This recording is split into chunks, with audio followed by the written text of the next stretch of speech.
하나님 아버지, 우리를 구원해 주시고 주님의 몸된 교회 안에서 서로 사랑하며 또 복음을 전하며 살아갈 수 있도록 크신 은혜 베풀어 주신 것을 진심으로 감사드립니다. 특별히 3일간에 걸쳐서 연속적으로 하나님의 말씀을 배우는 가운데 우리들의 마음을 더욱 새롭게 해주심을 감사합니다.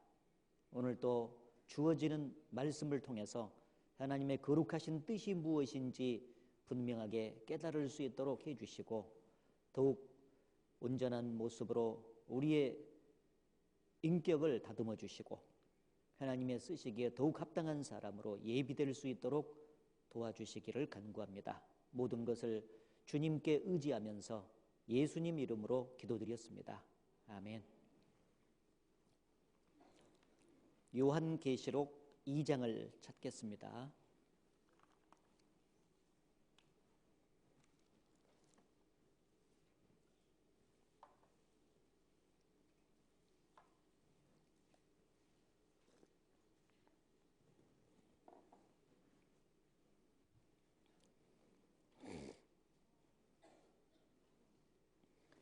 요한계시록 2장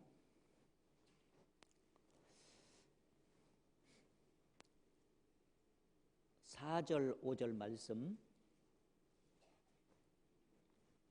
4절 5절 말씀을 같이 읽어보겠습니다. 그러나 너를 책망할 것이 있나니 너의 처음 사랑을 버렸느니라. 그러므로 어디서 떨어진 것을 생각하고 회개하여 처음 행위를 가져라. 만일 그리하지 아니하고 회개치 아니하면 내가 네게 임하여 내 촛대를 그 자리에서 옮기리라. 예.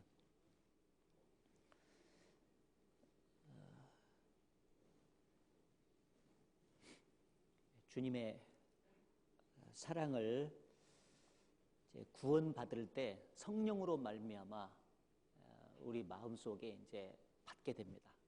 로마서 5장 5절에 보면 우리에게 주신 성령으로 말미암아 하나님의 사랑이 우리 마음에 부은바됨이니, 그런 말씀대로 구원을 받을 때 하나님의 사랑을 마음속에 받아들이고 또 하나님의 사랑을 이제 깨닫게 돼요. 그래서 하나님의 사랑을 받아들인 사람은, 즉 구원을 받은 사람은 마음속에 그냥 본성적으로 생겨나는 특징이 예수 그리스도를 이제 사랑한다고 돼 있죠. 베드로전서 1장 그 8절에 보면 너희가 예수를 보지 못하였으나 사랑하는도다. 그 옛날 2000년 전에 십자가에 달리신 예수 그리스도를 우리는 본 적은 없지만은 실제로 구원을 받고 하나님의 사랑을 마음속에 받아들인 그 이후에는 예수 그리스도를 이제 사랑하게 돼요. 예수 그리스도께서 십자가에서 죄를 대신해서 죽으심으로써 죄값을 치러주시고 우리를 구원해 주신 그 사실이 없다면은 우리는 소망 중에 살 수가 없었잖아요. 그런데 내가 죽어야 될 자리에 예수께서 대신 죽어서 죄값을 청산해 주시고 확실하게 구원을 해 주시고 사랑을 나타내 주셔서 우리가 구원받게 됩니다. 그래서 동시에 구원받은 동시에 예수님을 사랑하는 마음이 이제 생깁니다. 그래서 그 예수님을 향한 사랑을 실천하고자 하는 그 마음이 이제 생애 속에서 생기는 거죠. 그래서 여러 가지 실천해야 될 것들이 많이 있는데 그 중에서 이번에 첫 번째는 주님의 사랑은 용서로 나타나기 때문에 용서하는 삶을 이제 실천해야 되겠다는 그 의지를 가지고 사랑과 용서에 대해서 배웠고, 또 두 번째는 어제는 주님의 사랑은 섬김으로 이제 나타나기 때문에 사랑과 섬김이라는 그 주제로 배웠습니다.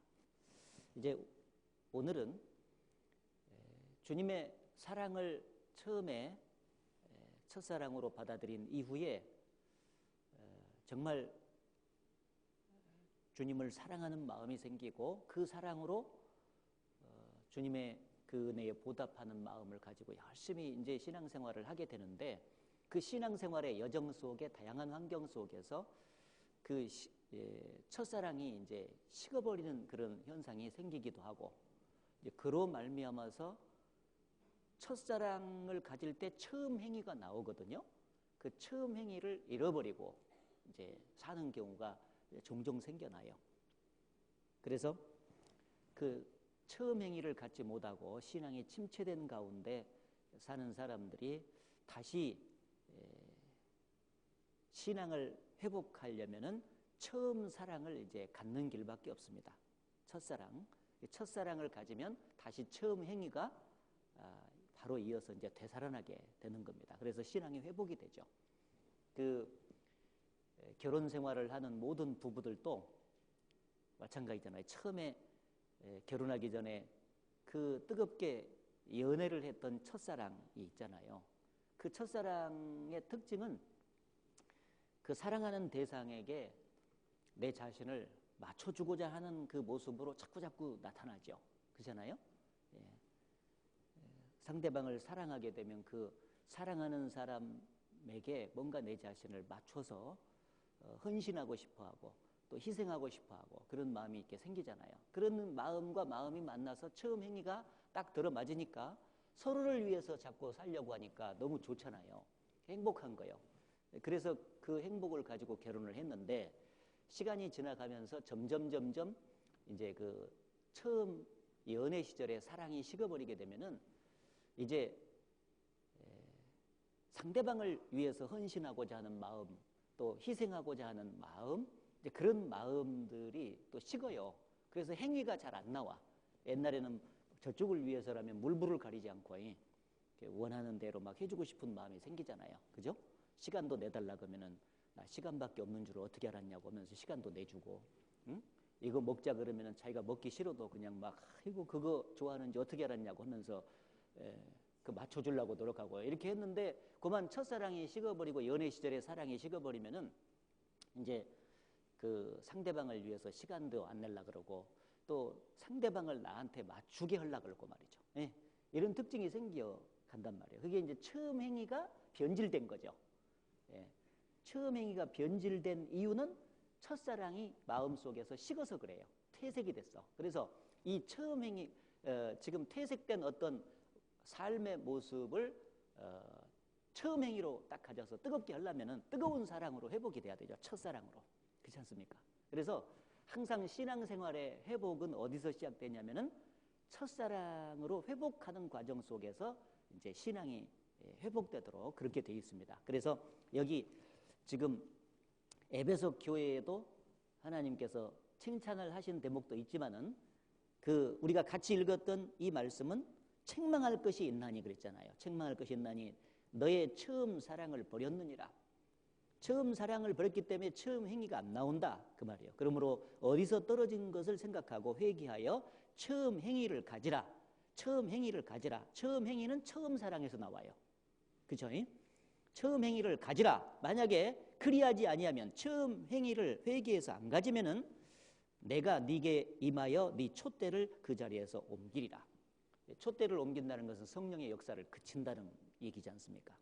그래서 교회에다가 이것을 특별히 주문을 한 겁니다.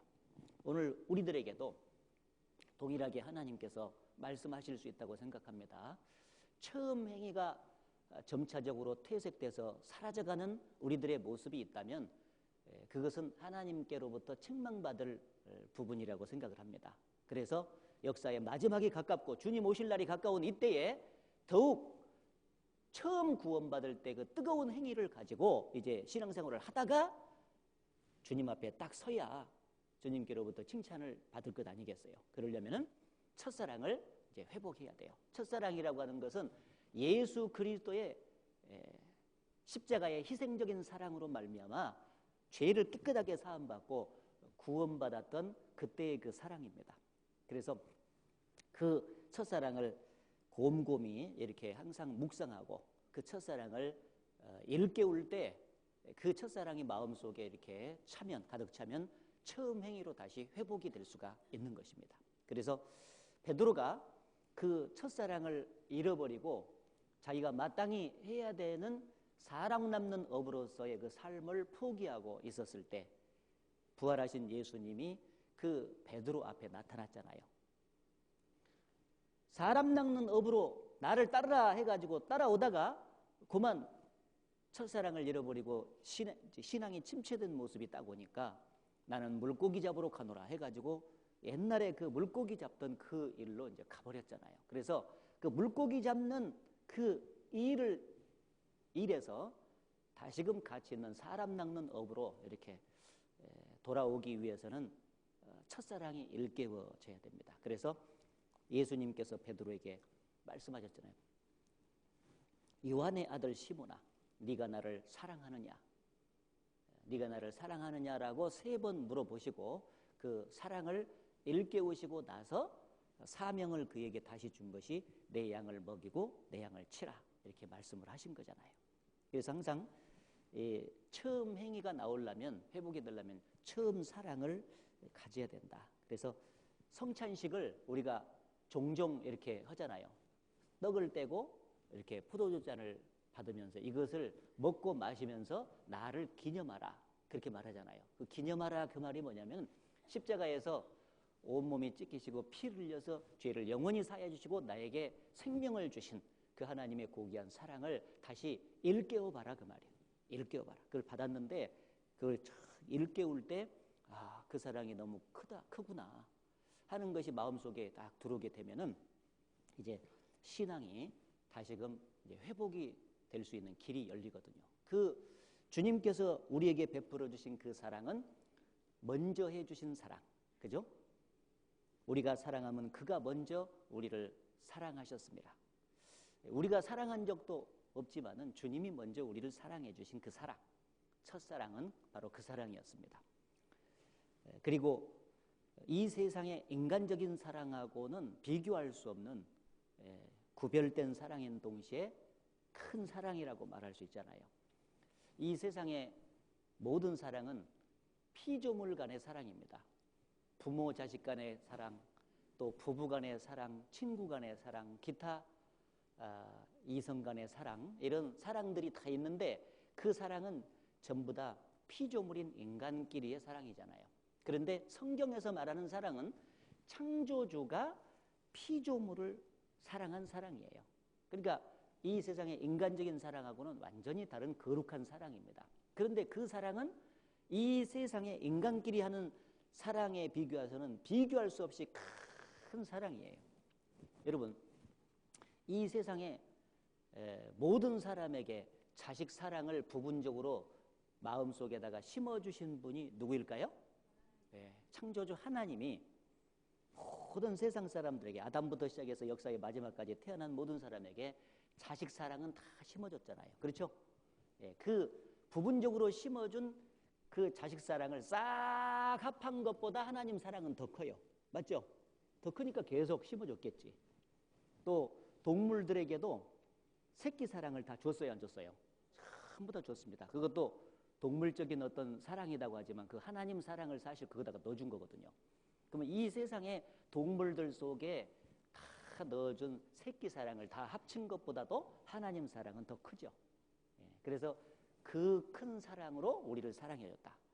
우리가 또랑물 사랑을 하고 있다면은 이제 하나님 사랑은 바다와 같은 사랑이다. 이렇게 이제 말할 수 있겠죠. 그래서 그 큰 사랑, 피조물의 사랑과는 비교할 수 없는 거룩한 사랑으로 우리를 사랑해 주신 겁니다. 그것도 그냥 단순히 일시적으로 사랑하고 그치는 사랑이 아니라 영원한 사랑. 염소와 송아지의 피로 아니하고 오직 자기 피로 영원한 속죄를 이루사. 영원한 속죄의 기초를 둔 영원한 사랑. 그러니까 지난 죄만 용서한 사랑도 아니고 원죄만 용서한 사랑도 아니고 영원히 속죄를 해주신 영원한 사랑을 통해서 우리가 구원을 받았다. 그 영원하신 사랑은 넓고도 깊어서 늘 나눠줘도 여전히 다함이 없도다. 먼저 해주신 사랑, 인간의 사랑과는 구별된 거룩한 사랑, 이 세상의 모든 피조물들의 사랑을 합친 것보다 더 큰 사랑, 영원히 영원히 끝도 없는 사랑. 그 사랑으로 우리가 이제 구원을 받았는데 그 사랑으로 구원받은 게 그 첫사랑이에요. 아셨죠?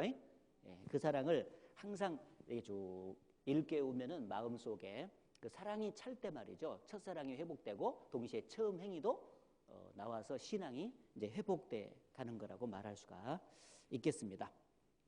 이 신앙이 회복되면은요, 분명한 거 하나가 있는데 영적으로 시각이 이제 밝아져 가지고 내가 무엇을 버리면서 살아야 되고 무엇을 붙잡으면서 살아야 되는지 그것이 아주 뚜렷해져요. 그러니까 이제 버릴 것은 확실히 버려버리고 붙잡을 것은 확실히 붙잡으니까 신앙의 가닥이 잡혀가지고 더욱더 신앙이 회복되면서 아주 열심히 살 수 있도록 하나님께서 더욱더 붙잡아 주시고 도와주시는 겁니다. 예레미야 15장으로 가보겠습니다. 예레미야 15장 19절부터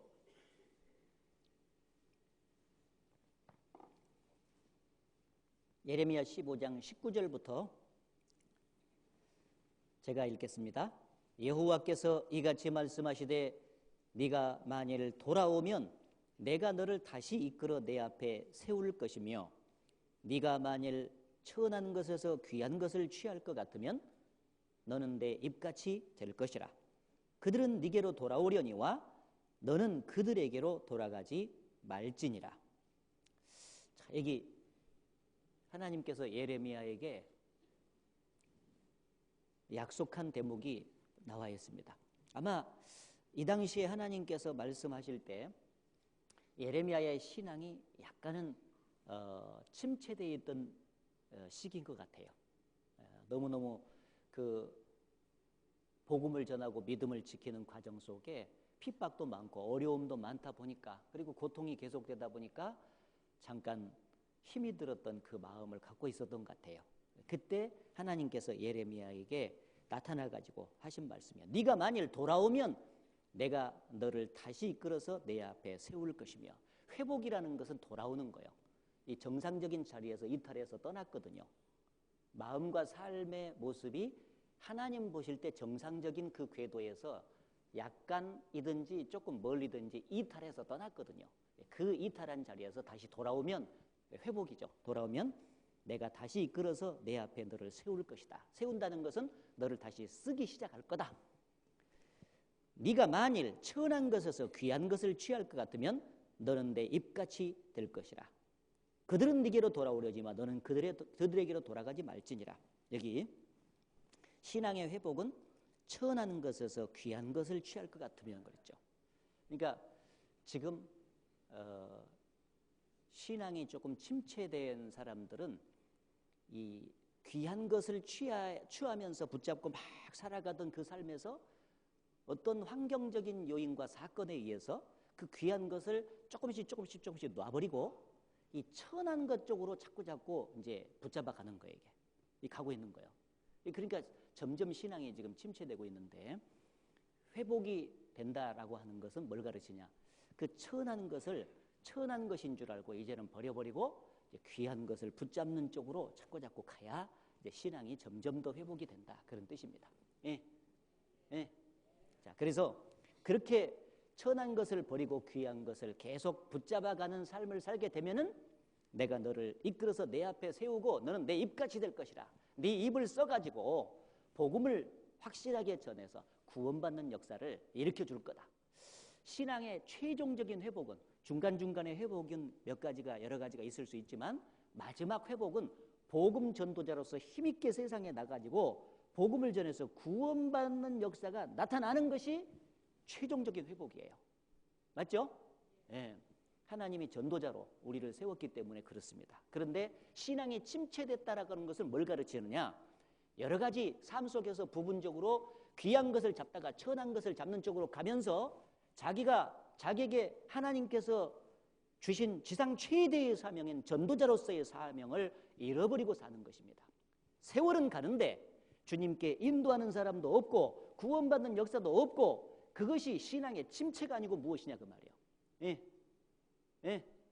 예. 그러니까 회복의 마지막 단계는 하나님께서 나를 세우셔서 너는 내 입같이 될 것이라 그 말은 네 입을 통해서 복음을 전해가지고 구원받는 역사를 일으키겠다. 그것은 완전한 회복이에요. 그것까지 우리가 가야 되는 것입니다. 예. 자, 그러면은 이제 오늘 좀 생각을 해봐야 될 것이 뭐냐면 사랑과 회복이니까 회복이 완전히 되기 위해서는 버릴 것이 무엇인지 알고 쫙 버려버리고 취할 것이 무엇인지 그것을 알고 계속 붙잡아서 그걸 나가야 돼. 예. 앞으로 이제 그래서 이제 고린도전서 아시잖아요. 고린도전서가 총 몇 장인지 아시는 분 손 들어보세요. 예, 16장. 박수 한번 쳐주세요. 예. 대단합니다. 예.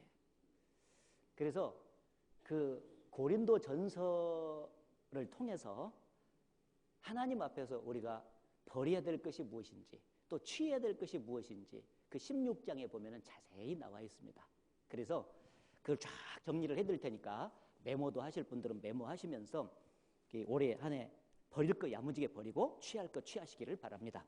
첫째, 버릴 것부터 얘기를 쭉 해드리겠습니다. 버릴 것, 뭘 버려야 되냐 도대체 간에 1장에 나오는데 고린도 1장에 보면은 분쟁으로 나누어지는 것을 버려야 돼요. 교회 안에 분쟁이 생겨가지고 분쟁이 생기면 나누어지잖아요. 그 나누어지는데 자기도 모르게 육신적으로 참여했다면은 그 삶을 완전히 버려버려야 된다 그 말이에요. 왜? 그것은 천한 것이기 때문에 그것을 붙들었기 때문에 내 신앙이 침체로 갔기 때문에 그거를 완전히 버려야 된다. 지금 그것을 첫 번째로 여러분에게 하나님께서 말씀을 해주시고 있는데 고린도전서 1장을 찾아보겠습니다. 고린도전서 1장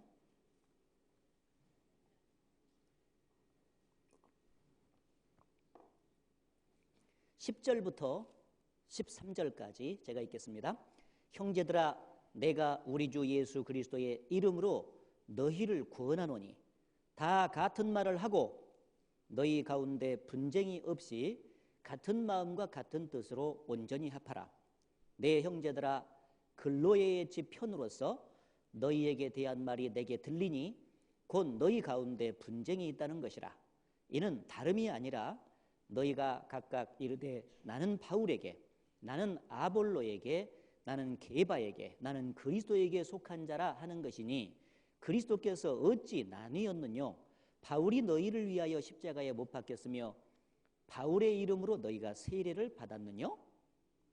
자, 여기 보면은 바울 사도가 그 11절에 보면은 글로에라고 하는 지편으로서 고린도 교회에 분쟁이 있다 하는 소리를 이제 듣고 이 편지로 그들에게 이 분쟁으로 인해서 나누어진 것이 천한 것이기 때문에 절대 그렇게 살아서는 안 된다 하는 걸 지금 권면하고 있는 거죠. 그렇죠?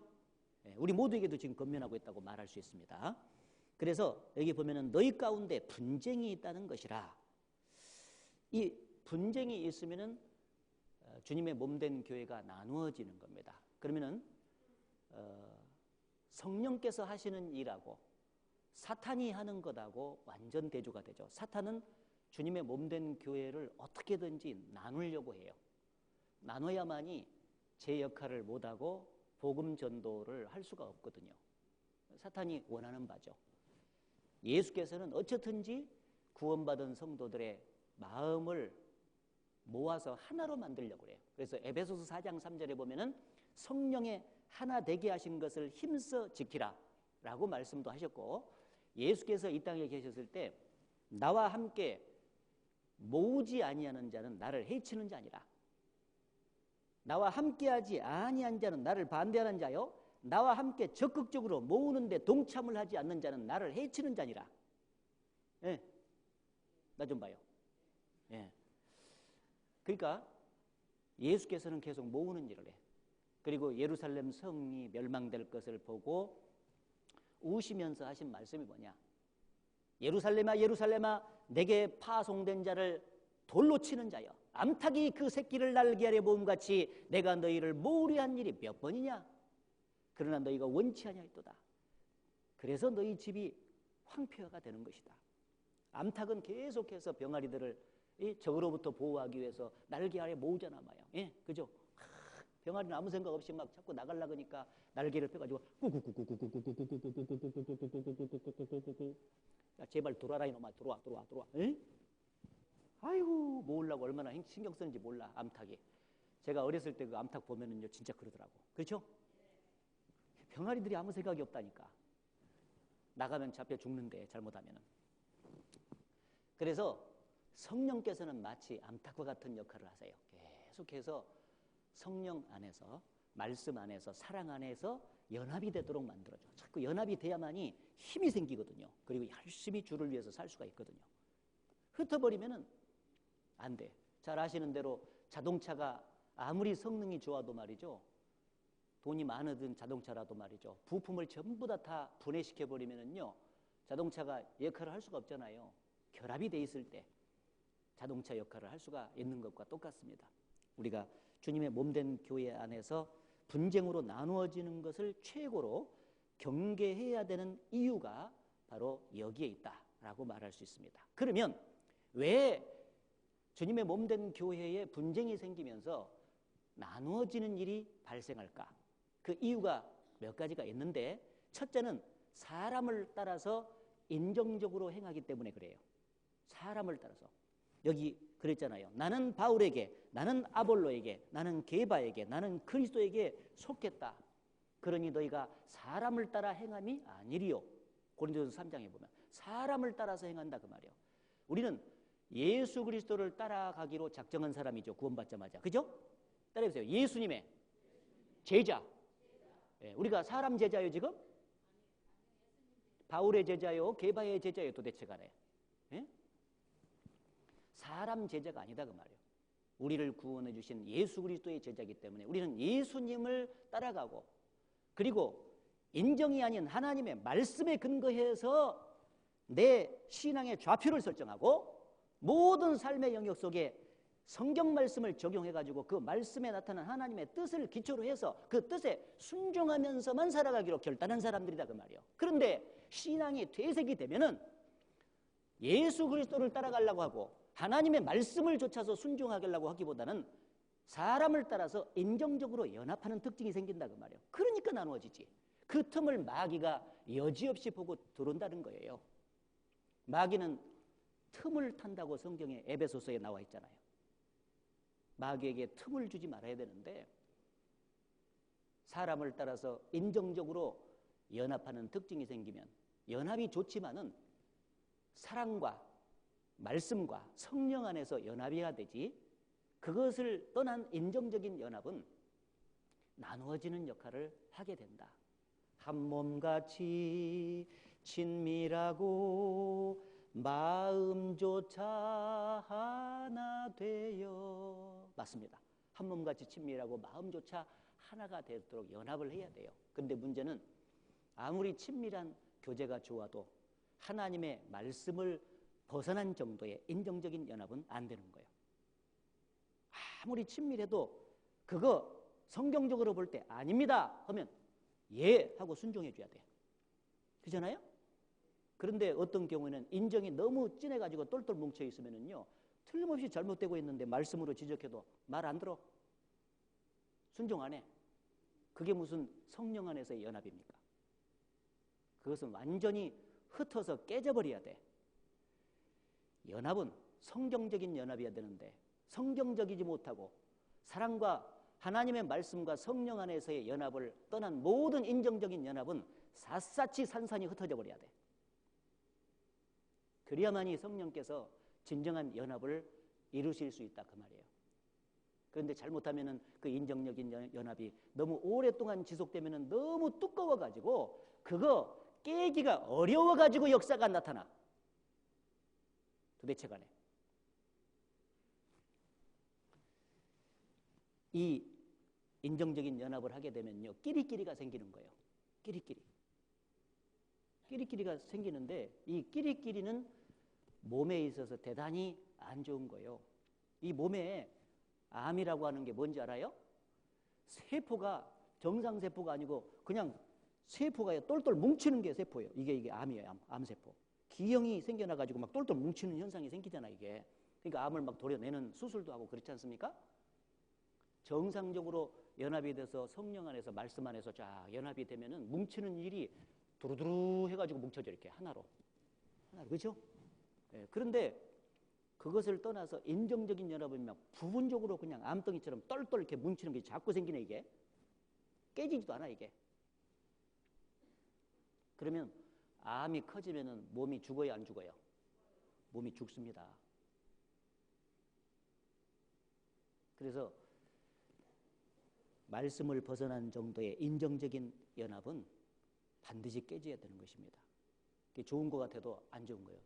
우리는 누구나 구원받은 사람들은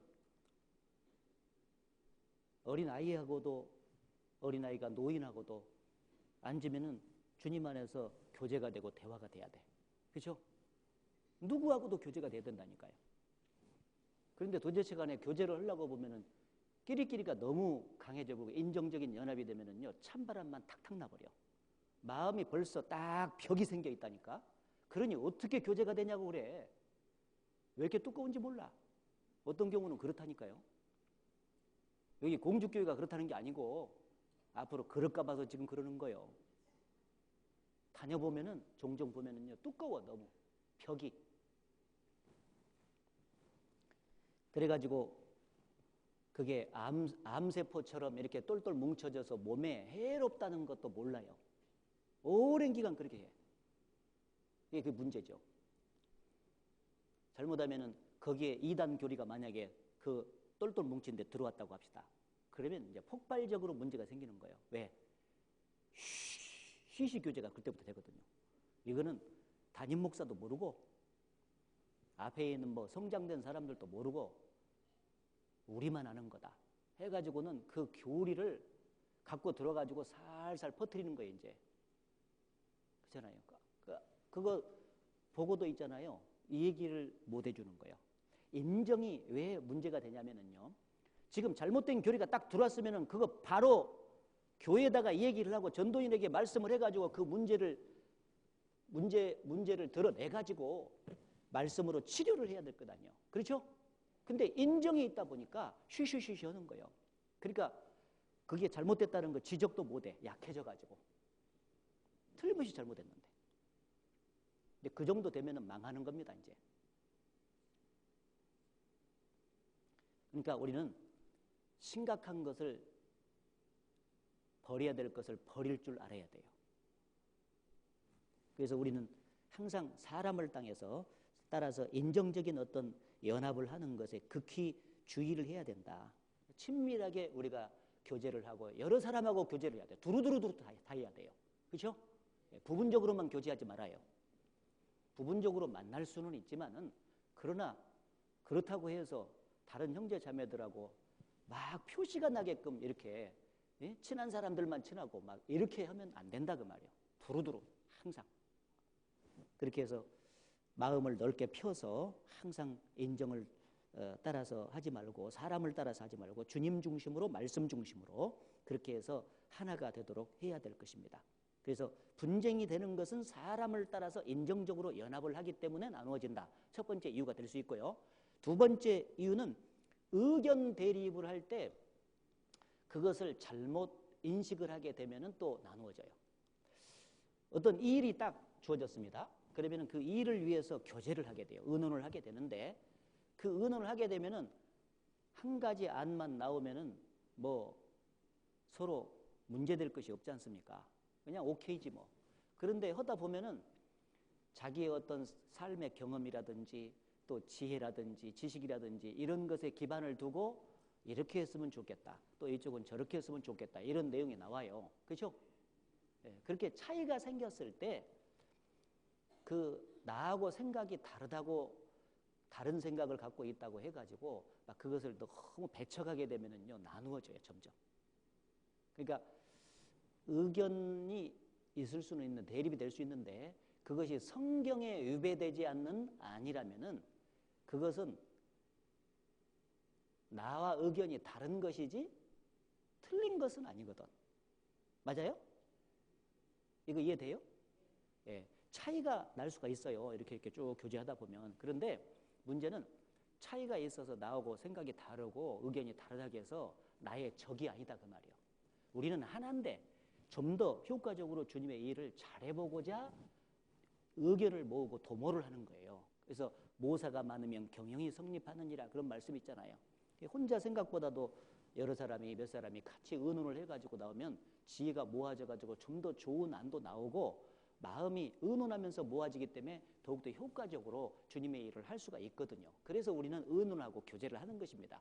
근데 문제는 그 교제의 목적과 의논을 하는 목적을 그렇게 좋은 목적으로 인식을 하지 못하고 그냥 단순히 의견 충돌, 의견 차이만 있다고 해가지고 대립을 하게 되면 나누어진다는 뜻입니다. 아셨죠? 예, 나하고 의견이 달라도 얼마든지 그럴 수 있다라고 생각을 해줘야 돼. 왜? 환경이 다르고 자라온 배경도 다르고 또 지식적인 경험이라든가 이런 게 다 다르잖아요. 다르기 때문에 다른 의견을 낼 수 있다는 사실을 얼마든지 인정을 해서 마음을 넓게 이렇게 펼쳐야 돼요. 그렇죠? 이게 나하고 의견이 다르게 해서 틀린 것은 아니야. 만약에 틀린 것은 성경에 비춰서 진짜 틀린 안을 내놓으면 그 틀린 거죠. 그러나 그러지 않는 한 예를 들어서 그런 얘기 보통 있잖아요. 뭐 음식을 할 때 말이죠. 간장을 쳐야 되냐 소금을 쳐야 되냐 이런 것이 있는데 어떤 음식에는 간장을 치는 게 더 맛이 나고 소금을 치는 게 또 맛이 나는 경우도 있고 막 그런 경우가 있잖아요. 그렇죠? 예. 그런 차이 정도밖에 안 돼. 그러면 간장 넣어야 될 때 소금 치면은 그게 성경적으로 잘못된 건 아니잖아요. 예. 맞아요? 잘못했으니까 감옥에 집어 넣을까? 왜 지금 소금을 쳐야 되는 판에 간장 집어넣냐고 하면서 감옥 집어넣어야 돼요? 아니다 그 말이에요. 그런 정도는 그냥 차이일 뿐이에요. 차이일 뿐이지 그게 하나님의 법에 불순종을 했거나 해서 죄가 되는 게 아니라는 거예요. 그런 정도는 너그럽게 이렇게 서로 보고 있어야 돼. 그리고 막 주장을 하지 말아야 돼. 주장을 하면 나눠집니다. 그래서 이제 어떻게 되냐면은 이렇게 모이잖아요. 모이면은 항상 의논을 이제 하면은 뭐 어머니 회장단이 모이고 또 봉사 회장단이 모이고 또 더 나아가서 봉사의 임원이 이제 목사님 중심으로 모일 때도 있고 막 이렇게 모일 것 아니겠어요? 그러면 이제 어떤 일 안에서 어떻게 했으면 좋겠습니까? 하고 의견을 내. 의견을 내면은요, 자기가 생각하고 있는 의견을 솔직하니 있는 그대로 이렇게 내기만 하면 돼. 이렇게 쭉 내 가지고 그것을 이제 어떻게 했냐면은 최종적으로 이렇게 교제를 하다 보면은 대충 모아지는 안들이 있잖아요. 그렇게 될 때는 그 구심점 역할을 하는 장이 있어요. 장은 뻔나라고 세운 게 아니야. 구역장, 또 회장 이런 거 있잖아요. 봉사회장, 어머니 회장. 이 장은 그냥 뻔나라고 세운 게 아니라 그 회의의 마지막 주도적으로 정리를 해주는 사람이 그 사람이에요. 그러니까 그거 세웠죠. 왜냐면 의견이 다를 수도 있으니까 예를 들어서 이쪽은 한 70% 정도 나왔는데 이쪽이 반대 의견이 한 30% 정도 했어. 근데 이것을 지금은 좀 결정하지 말고 한 번 더 기도해 봐야 되겠다. 그러면 이제 장이 오늘 결정해야 되는 것은 아니고 다음번에 한번 결정합시다. 시간 되면은 오늘 이제 이렇게 나왔다는 거 기도합시다. 그리고 넘어갑시다. 하는 것도 누가 정하냐면 그 장이 정하는 거예요. 알았어요? 그래서 다음번에 이제 한번 했는데 똑같이 이제 7대 3이야. 그러면은 7쪽이 좋겠다. 그러면 이번에는 이제 이 정도 의견하고 이제 이 안으로 결정을 합시다. 하고 최종적으로 정리를 하는 사람이 그 장이다 그 말이에요. 아셨어요? 네, 그 장이 이제 최종 딱 정리하면은 그게 성령께서 결정해 주신 안이다 생각하고 그걸 딱 마음속에 받아들여야 돼. 그 안으로 제시를 안 했던 사람도 딱 굴복을 해줘야 돼. 알았죠? 고개 끄덕끄덕 안 하는 사람들 있네. 그렇게 해줘야 돼요. 그래야 하나가 되지 어떻게 하나가 되겠냐고. 그렇죠? 예. 1000부장, 100부장, 50부장, 10부장 이렇게 정해서 놨으면은 이분들이 최선을 다해서 교제가 잘 될 수 있도록 섬기는 모습으로 하면서 동시에 어떤 권한도 그에게 주어져 있냐.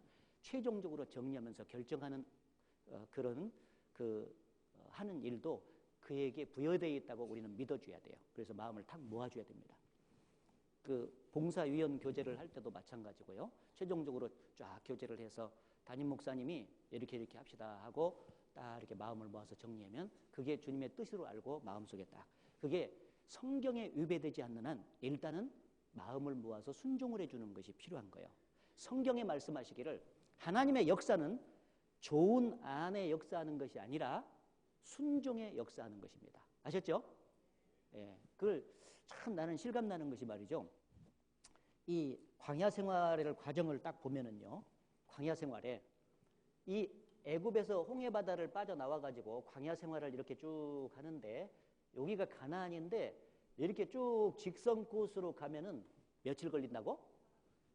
10하루길이면 가버려. 11일 만에 가버리는 거예요. 아니, 그런데 하나님이 이 백성들을 코스를 정할 때 막 이렇게 막 하는 거예요. 계속 이렇게 돌렸다가 이렇게 했다가 해가지고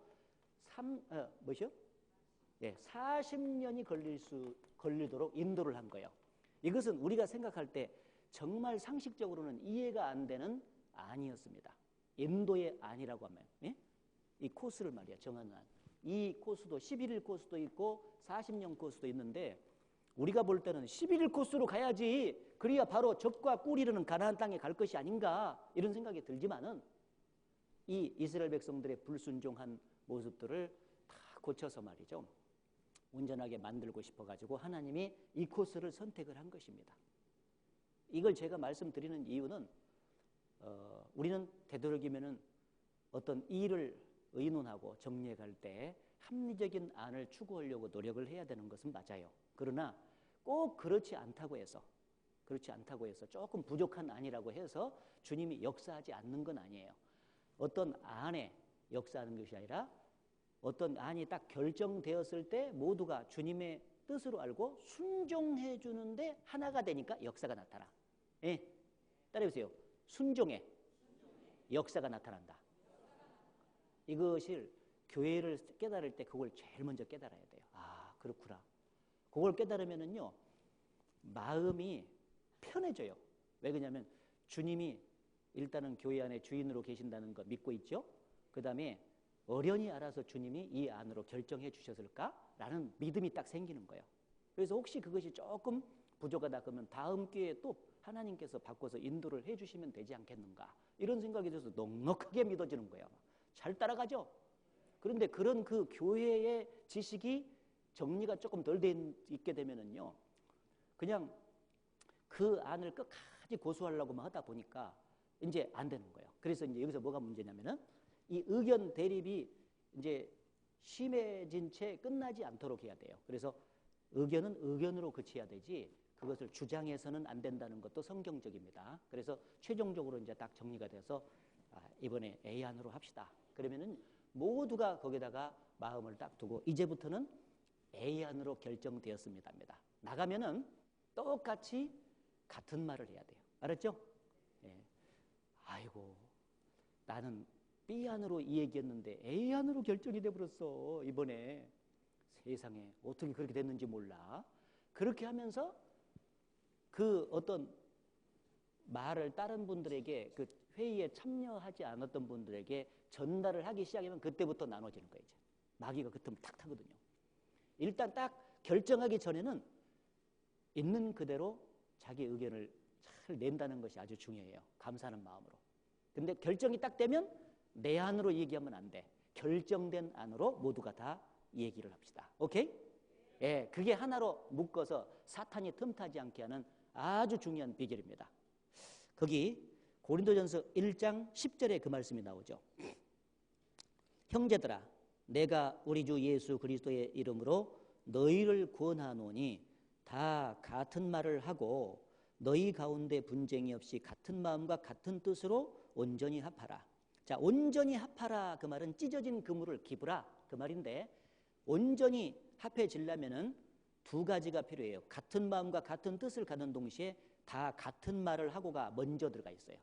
따라해보세요. 다 같은 말을 하고, 예, 거기에 딱 들어가 있잖아요. 먼저. 그래서 똑같은 말로 이제 바꿔서 하나된 마음, 이제 하나된 그 통일된 안으로 말하기를 시작하면은 교회가 적극적으로 하나가 될 수 있다는 사실입니다. 이해돼요? 예. 그래서 우리가 이제 왜 이것을 자세히 첫 번째, 이거 지금 오늘 내가 이 얘기할 거 되게 많이 적어왔는데 이거 시간 벌써 30분 가버렸네. 그런데요, 요거 되게 중요해. 요거 하나만 여러분들이 잘 교회 생활할 때 먼저 마음속에 딱 새기면 그 다음부터는 신앙생활의 진보가 잘 나가고 교회가 자꾸자꾸 하나가 돼가요. 근데 이거 못 깨달으면은요, 의견이 너무 강하게 주장해서 내 의견대로 결정이 안 됐다고 해서 나중에 그걸 포기를 못 해요. 그러면 그냥 얼굴이 띠띠해가지고 다니고 말이죠. 그리고 한쪽에 가서 이 얘기할 때는 꼭 그 얘기를 하네. 그 얘기를 하면서 나는 그렇게 생각 안 했는데 그렇게 결정이 됐다고 하면서 잘 되는가 봅시다 하면서 그냥 뚜뚜뚜뚜 해가지고는 그러니 어떻게 교회가 하나가 되겠냐고. 그 얘기를 들은 사람이 생각해봐요. 마음이 하나 되겠어, 하나가 안 되겠어요? 하나가 안 돼. 듣는 자들을 망하게 해버린다 그 말이에요. 듣는 자들을. 그러니 되게 중요한 말씀이에요 이게. 어떤 일이든지 교회적으로 결정되든지 부분적으로 회별로 결정되든지 부서에서 무슨 일이 결정되기 전에 이 얘기를 하셔. 그리고 일단 딱 그 장 중심으로 결정이 되고 딱 되게 되면은 그 다음부터는 입을 딱 닫아야 돼. 닫고 바깥에서 나갈 때는 이번에는 이렇게 결정이 됐습니다. 아이고, 다 같이 마음 모아야 되죠. 주님이 이번에 역사해 주시기를 정말 기도합니다. 이 말 한마디면 얼마나 좋아요. 다 같은 말을 했죠. 그러니까 통일된 그쪽으로 성령께서 역사를 하셔가지고 마음이 하나가 되니까 힘있게 역사가 나타나는 것입니다.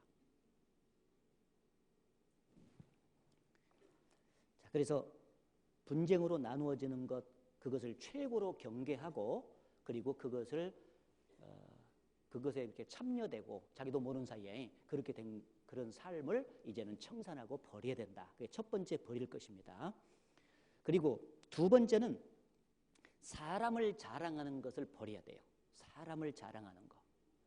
하나님을 자랑해야 되는데 세상 사람들처럼 사람을 자랑하는 쪽으로 자기가 쓰여질 수가 있어요. 그거 주의해야 된다고 나와 있어요. 고린도전서 3장. 고린도전서 3장 18절에 아무도 자기를 속이지 말라. 너희 중에 누구든지 이 세상에서 지혜 있는 줄로 생각하거든 미련한 자가 되어라. 그리하여야 지혜로운 자가 되리라. 이 세상 지혜는 하나님께 미련한 것이니 기록된 바 지혜 있는 자들로 하여금 자기 괴계에 빠지게 하시느니라 하였고 또 주께서 지혜 있는 자들의 생각을 헛것으로 아신다 하셨느니라. 21절 같이 읽겠습니다. 그런즉 누구든지 사람을 자랑하지 말라. 만물이 다 너희 것임이라. 여기 사람을 자랑하는 그 모습들이 고린도 교회에 부분적으로 이렇게 자꾸 나타나고 있었던 것 같아요. 그래서 얘기라는 거예요. 마귀는 하는 일이 뭐냐면 사람을 높이는 일이에요. 왜냐하면 자기가 자기 위치를 지키지 않고 높아지려다가 추락이 됐기 때문에 이 사람도 망하게 해야 되거든. 자기가 가는 지옥에 가게 해야 되거든. 그러니까요, 계속해서 사람을 부축해서 소쿠리 비행기 타게 해가지고 높이는 일을 해요. 성령은 자꾸 마음을 낮추는 일을 해요. 왜? 예수님께서 낮아졌기 때문에. 낮아져서 구원을 완성했기 때문에 성령께서는 꼭 사람을 낮추고 사람을 자랑하는 것이 아니라 주님을 자랑하도록 이렇게 이끌어 가시는데 마귀가 그 반대편에 꼭 그렇게 이제 하는 것입니다. 우리는 성경적으로 볼 때 여기 나와 있지만은 지혜라든지 지식이라든지 어떤 부함이라든지 문벌이라든지 자기가 힘이 있고 강한 것이라든지 이런 것을 내세워서는 안 돼요. 오히려 하나님은 그런 것이 없는 자들을 선택을 해가지고 그런 것이 있는 것들을 부끄럽게 하신다고 돼 있어요. 이 교회를 보게 되면은요, 보편적으로 이 세상에서 잘 나가는 사람들이 많지를 않습니다. 그리스도인 교회를 보면은 그런 사람들은 부분적으로만 있고 또 세상적으로 볼 때는 조금 연약한 사람들, 그런 사람들이 구원받아서 많이 들어와 있는 걸 볼 수가 있어요. 왜? 하나님은 그런 사람들을 통해서 강하다고 하는 사람들을 부끄럽게 하시는 분이시거든요. 그러니까 없는 것들을 가지고 있는 자들을 부끄럽게 하시는 분이 하나님이시기 때문에 이 세상에 있다고 하는 것을 자랑해서는 안 되지. 오히려 없는 것을 가지고 있는 자들을 부끄럽게 하시니까. 그렇죠? 그 하나님을 닮아가야 된다. 고린도전서 그 앞에 1장 26절을 보시면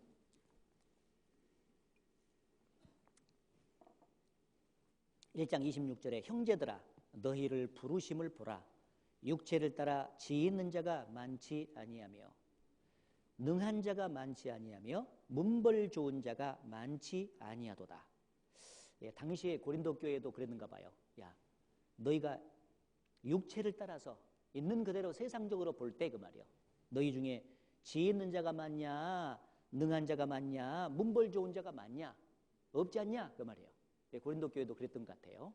여기 지금 공주 교회도 그렇죠. 예, 세상적으로 유명한 사람들 지금 별로 없죠. 예, 이제 성경적인 것 같아요. 예.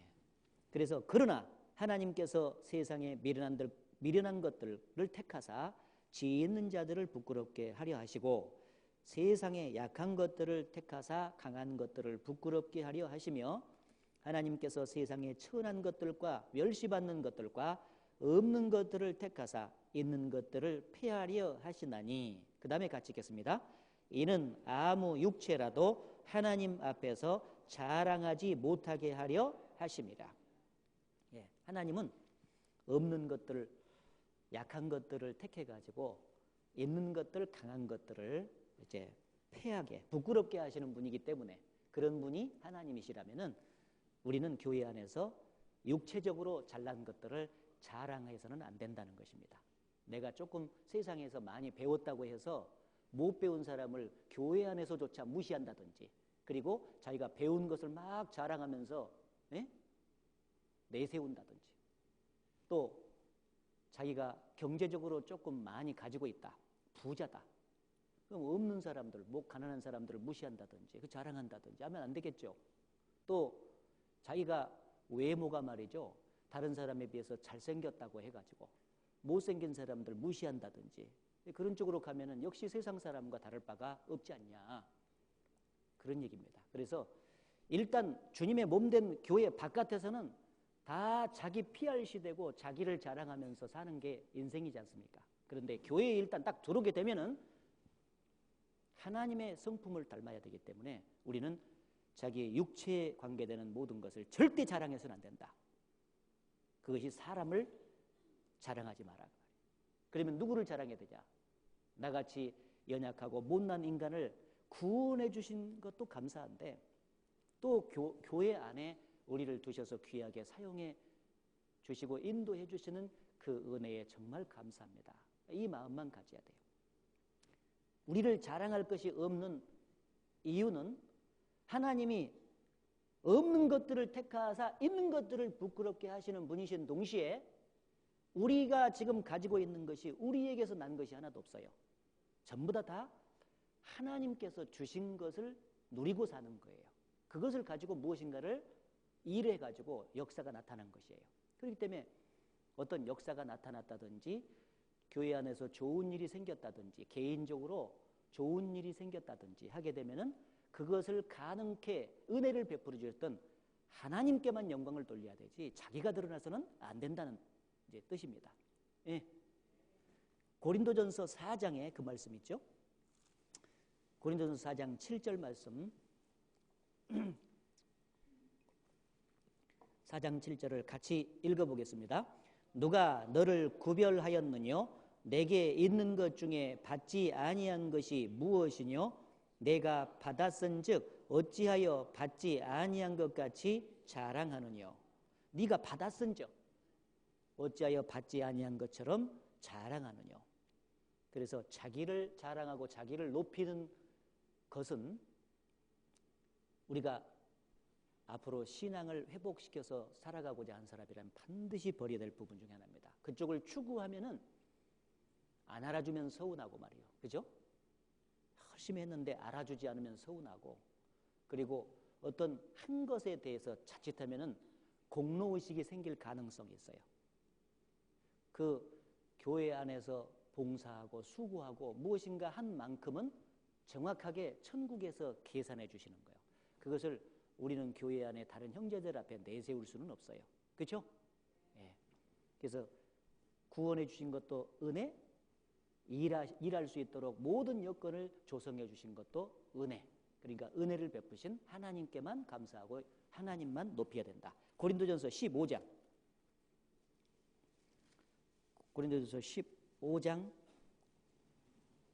9절 말씀, 바울 사도의 고백이죠.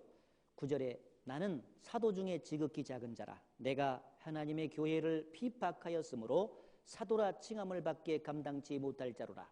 같이 읽겠습니다.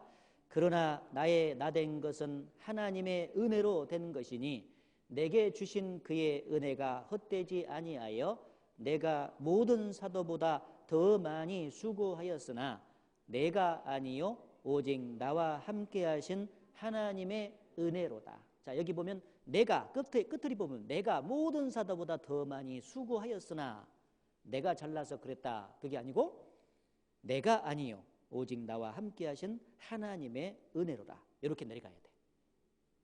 알았죠?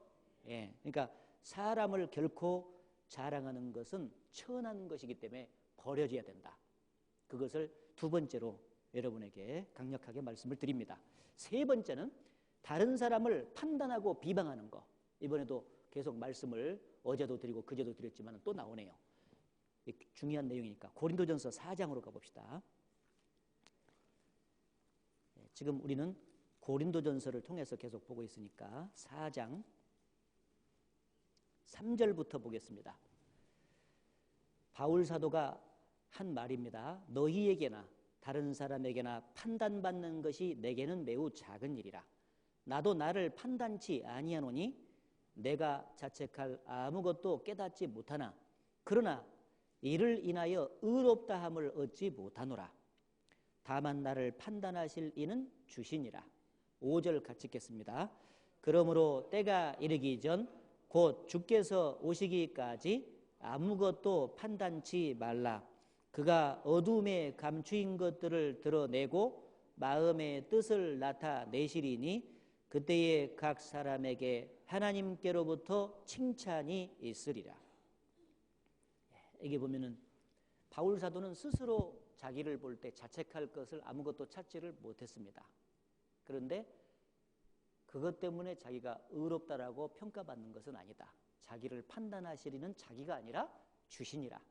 이렇게 말씀을 했죠. 그래서 주님이 오시기까지 아무도 서로를 판단하지 마라. 왜냐하면 그분이 오시게 되면 마음에 감추인 것과 뜻까지도 다 드러내가지고 정확히 판단을 해 주실 것이기 때문에 재판하고 판단하는 일은 오직 하나님께만 맡겨라. 그리고 이 세상에서는 서로를 판단하고 비판하기 위해서 우리가 만난 것이 아니라 서로를 위로하고 서로를 세워주기 위해서, 신앙을 세워주기 위해서만 만난 거예요.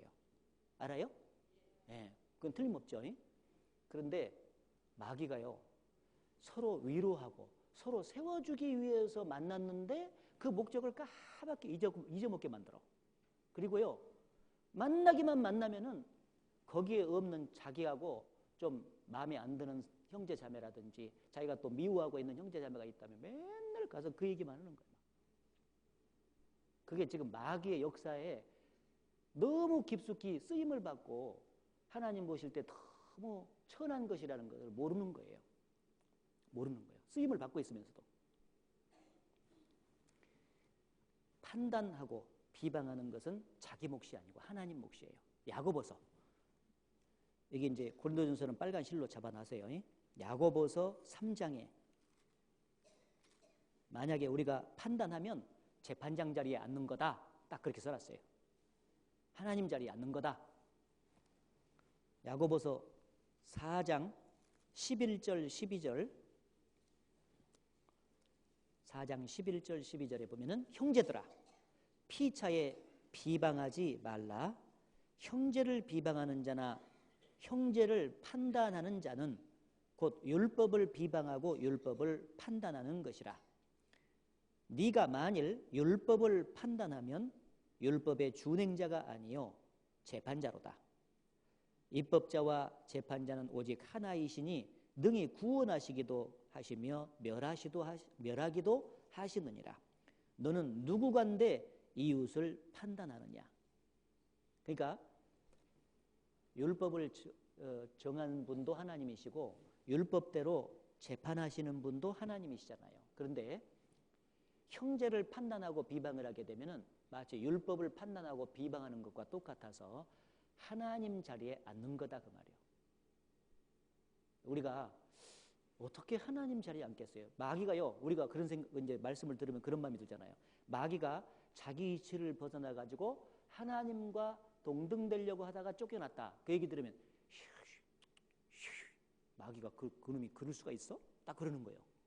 그런데 정작 판단하고 비방하는 것이 하나님 자리에 앉는 거다. 이건 몰라요. 이건 몰라. 그러면 만약에 이게 하나님 자리에 앉는 거라는 것을 여러분이 오늘 알았지 않습니까? 여기 재판장 자리에 앉는 거예요. 판단하고 비방하는 순간. 그게 얼마나 하나님 보시기에 반역죄입니까? 생각해봐요. 여러분이 과연 하나님 자리에 앉을 자격이 있는 것입니까? 없는데 자기도 모르는 사이에 판단하고 비판하면 딱 그 자리에 앉는 거라니까. 반역죄예요, 이게. 하나님 앞에서 내 쫓김을 당하는 마귀가 행했던 그 죄다 그 말이에요, 그게. 제가 잘못 말했어요. 그 말이 맞아요. 맞잖아요, 성경대로 지금. 그러니까요, 성경을 자세히 읽어가지고 연결을 잘 안 시키고 구체적으로 적용을 안 해보면요, 그냥 건성건성 있는 거예요. 아, 이거는 판단하지 말고 비판하지 말라는 말이구나. 알았습니다. 알았습니다. 그런데 가서 또 해는 거예요. 판단하고 정죄하고. 그게 하나님 자리에 앉는 거다. 그게 하나님을 반역하는 것이다. 그렇게 딱 연결시켜서 받아들이면 그게 얼마나 큰 죄냐고 그래. 그렇게 받아들여야 돼요. 성경이 그걸 말하고 있잖아요. 이거 하나만 말씀을 마음속에 깊이 새겨도요, 습관적으로 그 사람 없을 때 딱 판단하고 나르다, 아이고 내가 하나님 자리에 앉는 거지. 난 반역죄 짓는 거야.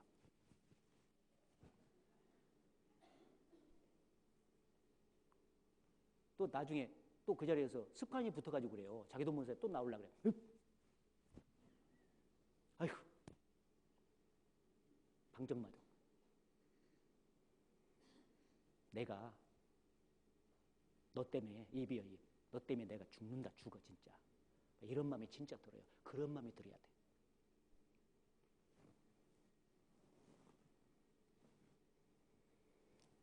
그래서 판단과 비방은 하나님 몫이고 우리는 무엇을 위해서 만났는가? 서로를 세워주기 위해서 만났다. 세워주기 위해서 위로도 해주고 권면도 하고 권고도 하는 것입니다. 그런데 이제 권면이라고 하는 것은 권면할 수 있는 자격이 있어야 돼요. 권면할 수 있는. 아무나 권면하는 게 아니고 신앙이 성장된 자라야 돼요. 그래서 갈라디아서 6장에 보면 신령한 너희는 그러한 자들을 그런 이제 범죄한 일이 드러나거든 그러한 자를 바로 잡고 너희도 그 죄에 빠질까 조심하라. 그런 말씀이 있는데 신앙이 좀 성장된 사람들이라야 조심스럽게 권면할 수가 있고요. 권면과 판단이 비슷한 것 같지만 다른 것은 뭐냐면은 자기 양심이 그걸 알아요. 판단은 마음이 저 사람을 향해서 안 좋은 마음이 있는 거예요. 그러니까 막 팍팍 쏟아내잖아요. 그게 말하는 것은 뭐냐면 저 사람이 안 되기를 바라는 마음이 많아. 막 말하는 것은요, 저 사람 잘 안 돼버렸으면 좋겠어. 그냥 깎아내려버리는 거예요. 세우는 게 아니라 신앙을 그냥 막 깎아내려버리는 거예요. 이 동기가 자기 속에 숨어있어. 그것은 판단이고 비방입니다. 그런데 정말 기도 가운데서 그 형제의 이제 단점이 있거나 또 이렇게 교제를 해보면은 이게 교제에서 이렇게 뭔가 조금 어려움이 자꾸 있어. 그 형제나 자매로 인해서. 그러면은 기도를 계속 먼저 해야 돼. 하나님, 저 형제에게 저걸 깨닫게 해주세요. 그리고 이 교제에 유익이 되는 방향 쪽으로 저도 변화되고 또 형제도 변화될 수 있도록 해달라고 이렇게 쭉 기도하다가 정말 이제 얘기해주고 싶어. 근데 이 사람 안 되기 위한 목적이 아니라 정말 세우기 위한 목적으로 그런 마음이 되는 거예요. 양심적으로. 그러면 조용히 공적으로 있을 때 얘기하면 잘 안 됩니다. 권면이라는 것은 막 이렇게 쭉 있는데 막 그 사람한테 바로 직접 가면 이제 자존심이 있으니까요. 오히려 대적이 돼 잘못하면. 그래서 조용히 만나자고 해가지고 가가지고 형제님 이런 점도 형제님은 참 좋고 저런 점도 좋잖아요. 먼저 그 장점을 몇 가지를 생각을 해내봐요. 그래서 장점을 먼저 쫙 얘기해줘요. 형제님은 진짜 우리 구역의 보배 덩어리다고. 형제님이 있음으로써 우리 구역은 정말 이런 점이 있어갖고 참 잘 된다고. 그런데 그런 데가 뒤에 싹 깔려야 돼. 이제 알았죠? 앞에를 이렇게 잘 해주고 뒤에를 쫙 깔아줘요. 이거부터 착 쳐버리면은요 기분이 되게 나빠. 그러니까 형제님, 다른 건 다 좋은데 요점이 있어요, 형제님. 그런데 요점은 형제님도 아마 몰랐을 수도 있고, 그런데 제가 기도 가운데 생각해 보니까 요점만 조금 이렇게 바꿔주시면은요 정말 좋을 것 같습니다. 어떠세요? 그래서 이제 그 형제가 괜찮다고 이렇게 받으면은요 그 형제가 이제 고쳐지면은요 큰 수확이잖아.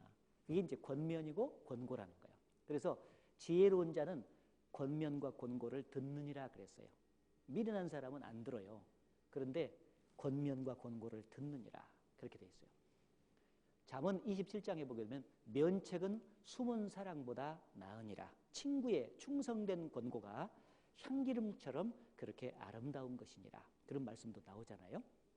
그래서 항상 이 판단 비방과 권면의 차이는 마음의 동기를 살펴야 된다. 이쪽은 사랑으로 세워주기 위해서, 이쪽은 안 좋은 마음으로 감정적으로 깎아내리기 위해서. 여기 탁 있어요.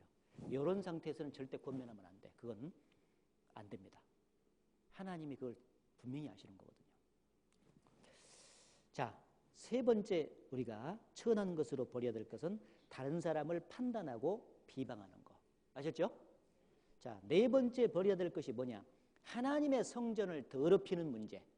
이것도 완전히 버려야 될 문제죠. 고린도전서 3장. 고린도전서 3장 16절 17절 16절 17절 너희가 하나님의 성전인 것과 하나님의 성령이 너희 안에 거하시는 것을 알지 못하느뇨. 같이 읽겠습니다. 누구든지 하나님의 성전을 더럽히면 하나님이 그 사람을 멸하시리라. 하나님의 성전은 거룩하니 너희도 그러하니라. 자, 여기에 하나님의 성전을 더럽히면 하나님이 그 사람을 멸하시리라. 이 하나님의 성전이 개념이 두 가지가 고린도서에 나와 있어요. 여기 있는 말씀은 이 성전은 교회를 말해요. 무리. 이 무리가 바로 하나님의 성전이잖아요. 하나님이 계신 전이니까. 옛날에는 실제 솔로몬 성전이 있었지만은 지금은 성전이 교회를 눈에 보이지 저기 구원받은 무리가 바로 교회고 교회가 바로 성전이지 않습니까? 그래서 이 교회를 더럽히게 되면 하나님이 그 사람을 멸하신다. 그 말은 때때로 육신을 죽이신다 그 말이에요. 육신을 죽이시기까지예요. 덕이 안 되고 교회에 문제가 되면은요 때때로 사람을 죽이시기도 해요. 그걸 멸하신다 그렇게 말합니다. 고린도전서 5장에 보면은 4절에 주 예수의 이름으로 너희가 내 영과 함께 모여서 우리 주 예수의 능력으로 이런 자를 사단에게 내어 주었으니 이는 육신은 멸하고 영으로는 주 예수의 날에 구원을 얻게 하려니라. 지금 고린도 교회에 음행이 있다 하는 얘기를 이제 들은 겁니다. 그러니까 아들이 말이죠. 자기 아버지의 이제 뭐 첩인지 그 둘째 부인인지 모르지만 하여튼 계모를 취하게 된 거예요. 음행죄를 범했죠. 그 큰 죄입니다, 이게. 그런데 그 음행죄를 범한 사람을 그냥 교회 안에 그대로 두고 방치를 했다. 그래서 그 문제에 대해서 바울이 지침을 준 겁니다. 그러면서 여기 보면은 이런 자를 사단에게 내어 주었으니 이는 육신은 멸하고 영으로는 주 예수의 날에 구원을 얻게 하라매라. 이 하나님 앞에서 큰 죄를 짓는 사람들은요 항상 그런 것은 아니지만 가끔 가다 보면은 죽여서 데려가요. 그래서 정말 구원받았으면 영은 주 예수의 날에 이제 구원을 얻잖아요. 육신은 멸하지만은 그 당시에는요. 여기 멸한다 그 말은 죽는다 그 말이에요. 그런 일이 이제 있다는 것을 말씀을 해주면서 9절에 보시면은요. 내가 너희에게 쓴 것에 음행하는 자들을 사귀지 말라 하였거니와 이 말은 이 세상에 음행하는 자들이나 탐남하는 자들과 토색하는 자들이나 우상 숭배하는 자들을 도무지 사귀지 말라 하는 것이 아니니 만일 그리하려면 세상 밖으로 나가야 할 것이니라. 그렇죠. 세상 사람들은 다 이런 죄들을 짓고 물 먹듯이 마시면서 사는데 그런 사람을 사귀지 말면 세상 밖으로 나가야 되겠죠. 자, 그 말이 아니고 11절에 이제 내가 너희에게 쓴 것은 만일 어떤 형제라 일컫는 자가 구원받았다고 하는 자가, 그 말이에요. 구원받았다고 하는 자가 음행하거나 탐남하거나 우상숭배를 하거나 후욕하거나 술 취하거나 토색하거든 사귀지도 말고 그런 자와는 함께 먹지도 말라 함이라. 외인들을 판단하는 데 내가 무슨 상관이 있으리요마는 교종 사람들이야 너희가 판단치 아니하랴. 외인들은 하나님이 판단하시려니와 이 악한 사람은 너희 중에서 내어 쫓으라. 다시 말하면은 하나님 보실 때 악한 죄들 있잖아. 구원받은 사람들이 져서는 안 되는 그런 죄를 지을 때는요, 하나님께서 이 악한 사람을 내어 쫓으라 이렇게 말씀을 했잖아요.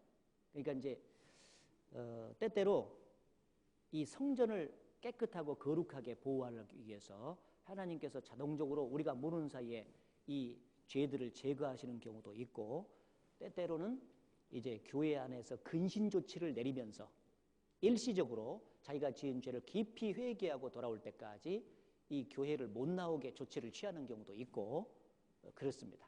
어떤 경우는 말씀만 듣게 하고 교제를 참석 못하게 하는 경우도 있고요. 그런 경우도 있어요. 그래서 그것이 바로 하나님 안에서 징계를 받는 것입니다. 그러니까 이제 우리는 이렇게 구원받은 사람들이 져서는 안 되는 죄가 있는데 그런 죄를 안 지지만은 때때로 다윗처럼 시험을 받아가지고 그런 죄를 짓는 경우도 있잖아요. 큰 문제입니다, 그게. 그래서 그런 경우는 하나님의 성전을 더럽혔기 때문에 깊이 돌이키고 회개하는 가운데 일정 기간 근신을 거쳐서 이제 회복이 되는 것이 마땅하다고 이렇게 생각이 되어집니다. 7절, 8절, 그 5장 7절, 8절에 보시면 너희는 누룩 없는 자인데 새의 덩어리가 되기 위하여 묵은 누룩을 내어버리라. 우리의 유월절 양 곧 그리스도께서 희생이 되셨느니라. 같이 읽겠습니다. 이러므로 우리가 명절을 지키되 묵은 누룩도 말고 괴악하고 악독한 누룩도 말고 오직 순전함과 진실함에 누룩 없는 떡으로 하자. 이 유월절 담회가 바로 이어서 무교절입니다. 유월절은 어린 양의 생명이 희생되는 날이고요. 무교절은 바로 누룩 없는 떡을 이제 먹는 주간입니다. 일주일 동안. 어린 양이 피를 흘리고 죽는 것은 대속을 위해서 죽는 것인데 그것은 예수님께서 피를 흘리시고 예수님의 생명이 희생될 것을 말해요. 그럼 이 예수님의 그 생명은 바로 이어서 누룩 없는 떡하고 연결이 되어 있는 거예요. 죄 없는 생활을 말해요. 누룩은 죄니까요. 그래서 무교절이 일주일 동안 반복되는 것은 구원받은 사람이 예수님의 생명을 받아들인 사람은 반드시 죄 없는 생활과 연결이 돼야 된다는 것을 가르쳐주고 있죠. 생명은 받았는데 무교절이 계속 진행이 안 되면 이게 연결이 잘못되는 거다, 그런 얘기잖아요. 그래서 도덕적인 죄라든지 신앙적이고 교리적인 죄 이런 것들을 철저하게 내어버리고 누룩을 찾아가지고 막 샅샅이 내버리잖아요, 무교절 때. 그런 것처럼 우리의 삶 속에서 하나님 보시기에 성전을 더럽히는 그 죄들은 완전히 버려져야 될 천한 것에 해당되는 거예요. 그래서 혹시라도 그런 죄를 짓고 있는 분들이 없겠지만은 있다면은 그런 죄를 과감하게 청산하고 버려야 된다, 그걸 말하고, 왜 또 그렇게 해야 되냐면은 성전 개념이 교회 개념도 있지만 개인도 성전이에요. 왜냐하면 성령이 오셨기 때문에 이 몸이 성전이거든요. 그런데 이 몸이 창기하고 합쳐져 가지고 그리스도의 지체인데 우리가 창기와 합쳐져서 합하지면 되겠느냐, 그런 말씀이 나와. 고린도전서 6장에 보시면은요, 거기 15절에 너희 몸이 그리스도의 지체인 줄을 알지 못하느냐. 그렇죠? 우리가 구원받으면 그리스도의 지체가 되잖아요. 그리스도의 몸 안에 포함되니까. 내가 그리스도의 지체를 가지고 창기의 지체를 만들겠느냐? 결코 그럴 수 없느니라. 창기와 합하는 자는 저와 한 몸인 줄을 알지 못하느냐. 일렀을 둘이 한 육체가 된다 하셨나니 주와 합하는 자는 한 영이라. 주님과 합했으면서 다시 창기와 합한다면은 그것은 말이 안 된다는 거죠. 그래서 음행을 피하라. 사람이 범하는 죄마다 몸 밖에 있거니와 음행하는 자는 자기의 몸에게 죄를 범하느니라. 너희 몸은 너희가 하나님께로부터 받은 바 너희 가운데 계신 성령의 전인 줄을 알지 못하느냐. 너희는 너희 것이 아니라 값으로 산 것이 되었으니 그런즉 너희 몸으로 하나님께 영광을 돌리라. 이 교회가 성전이고 우리 개인이 성전이고 그리고 우리 몸은 특히 그리스도의 몸의 지체에 속하는 거예요. 그래서 성결한 주님과 하나가 된 사람은 절대적으로 죄와 타협을 해가지고 살아서는 안 됩니다. 그래서 하여튼 죄라고 하는 것은 벌레처럼 털어버릴 줄 알아야 돼요. 이렇게 이제 갑자기 이렇게 뭘 집었는데 여기에 벌레가 묻잖아요. 그러면 막 이렇게 털어버리지 않습니까? 그것처럼 죄라고 하는 것을 막 털어야 돼요. 우리 개인적인 삶 속에 교회 속에 무슨 도덕적인 죄가 들어왔다든지 어떤 교리적인 죄가 들어왔다든지 하게 되면 그걸 빨리빨리 털어버리고 씻어내야 된다. 그래야만이 주께서 깨끗한 그릇 속에 역사하시기 때문에 주님이 역사하시는 것을 볼 수가 있습니다. 자, 그래서 네 번째는 하나님의 성전을 더럽히는 것을 버려야 된다. 그리고 다섯 번째는 우리가 구원을 받으면은 신앙 안에서 자유자가 되는데 그 자유를 방종해가지고 말이죠. 남용을 해가지고 약한 자들에게 거침이 돼서 약한 자들을 실족시키는 그 문제가 아주 큰 문제다. 네, 그렇게 나와 있습니다. 고린도전서 8장으로 가봅시다. 고린도전서 8장 9절 말씀. 9절 말씀에 그런즉 너희 자유함이 구원을 받았으면 이제 자유자가 된 거잖아요. 그 자유함을 누려야 되는데 그 자유함을 누리는 것이 약한 자들에게 거치는 것이 되지 않도록 조심하라. 조심하라. 12절에 이같이 너희가 형제에게 죄를 지어 그 약한 양심을 상하게 하는 것이 곧 그리스도께 죄를 짓는 것이니라. 그러므로 만일 식물이 내 형제로 실족해 하면 나는 영원히 고기를 먹지 아니하여 내 형제를 실족치 않게 하리라. 형제를 실족치 않게 하리라. 그러니까 신앙이 성장된 사람들은 특히 연약한 자, 이니 신앙이 약한 사람들의 마음속에 어떤 상처를 준다든지 거침이 되지 않는 것이 거침이 되는 게 있는지 이런 것들을 늘 생각하면서 조심스럽게 신앙생활을 해야 될 것을 이렇게 말씀을 해주고 계시는데 우리가 특별히 지식을 좇아서 문제가 없이 행했다고 생각되는데 연약한 사람은 그게 걸릴 수가 있거든요. 잘못하면은. 그래서 지식보다도 더 우선적인 것은 지식적으로 성경적인 지식적으로 내가 문제가 없다 할지라도 내가 하는 행동 자체가 때때로 연약한 사람에 걸릴 수도 있어요. 잘못하면. 그러면 사랑을 먼저 생각해야 돼요. 지식보다 사랑이 우선입니다. 알았죠? 거기가 이제 8장 거기 보면 8장 1절에 보시면 우상의 제물에 대하여는 우리가 다 지식이 있는 줄 아나 지식은 교만하게 하며 사랑은 덕을 세우나니 그런 말씀 있죠. 지식은 교만하게 하며 사랑은 덕을 세운다. 그러니까 지식보다 사랑이 더 우선해서 행해야 될 덕목입니다. 특히 구원을 받은 사람은 여기 지금 우상의 제물 먹는 것 때문에 문제가 생긴 거죠. 우상의 제물을 먹지 마라 하는 말씀이 있는데 좀 더 깊숙하게 들어가면은요 우상의 제물도 결국은 하나님께로부터 다 주어진 것이거든요.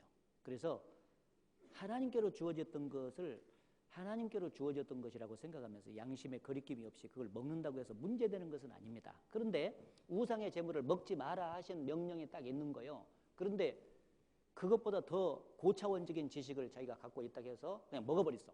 왜 문제가 되는 거야? 그냥 감사함으로 받으면 되는 거지. 먹었는데 신앙적으로 연약한 사람은 우상의 제물을 절대 먹지 마라 했어요. 그걸 보고는 문제가 되는 거예요, 마음에. 그러면은 자기가 보다 고차원 지식으로 양심을 따라서 행했다 할지라도 자기는 옳았는데 다른 사람에게 문제를 줘서 실족해 할 가능성이 있잖아요. 그렇다면 지식보다 사랑이 더 우선이 돼야 된다라고 하는 것을 강조해 준 겁니다. 그래서 항상 이 구원받은 사람들이 신앙이 연륜이 좀 오래된 사람들은 약한 사람들을 이런 입장에서 약한 사람들이 우리의 말과 어떤 행실을 봤을 때 문제가 되지는 않을까. 네. 네. 네. 그런 생각을 늘 이렇게 해줘야 됩니다. 예를 들면은 골프 치는 것이 문제가 됩니까? 네. 원래는 돈 있으면 골프 치면 되지 뭐. 그것도 운동 중에 하나고. 그러니까. 그런데 주님의 몸된 교회 안에서 골프를 치면은 이제 되게 좀 돈이 많은 사람이 친다라고 생각을 하잖아요. 그러다 보니까 인식이 그러다 보니까 나는 골프를 치는데 문제가 없어 전혀. 그게 문제가 없어서 그냥 운동 삼아서 치고 그냥 돌았는데 이제 갓 구원받은 사람이 딱 보고는 야, 이 교회는 다 골프 치네. 해가지고 이제 문제가 된다면은 차라리 내가 영원히 골프를 안 쳐버리겠다.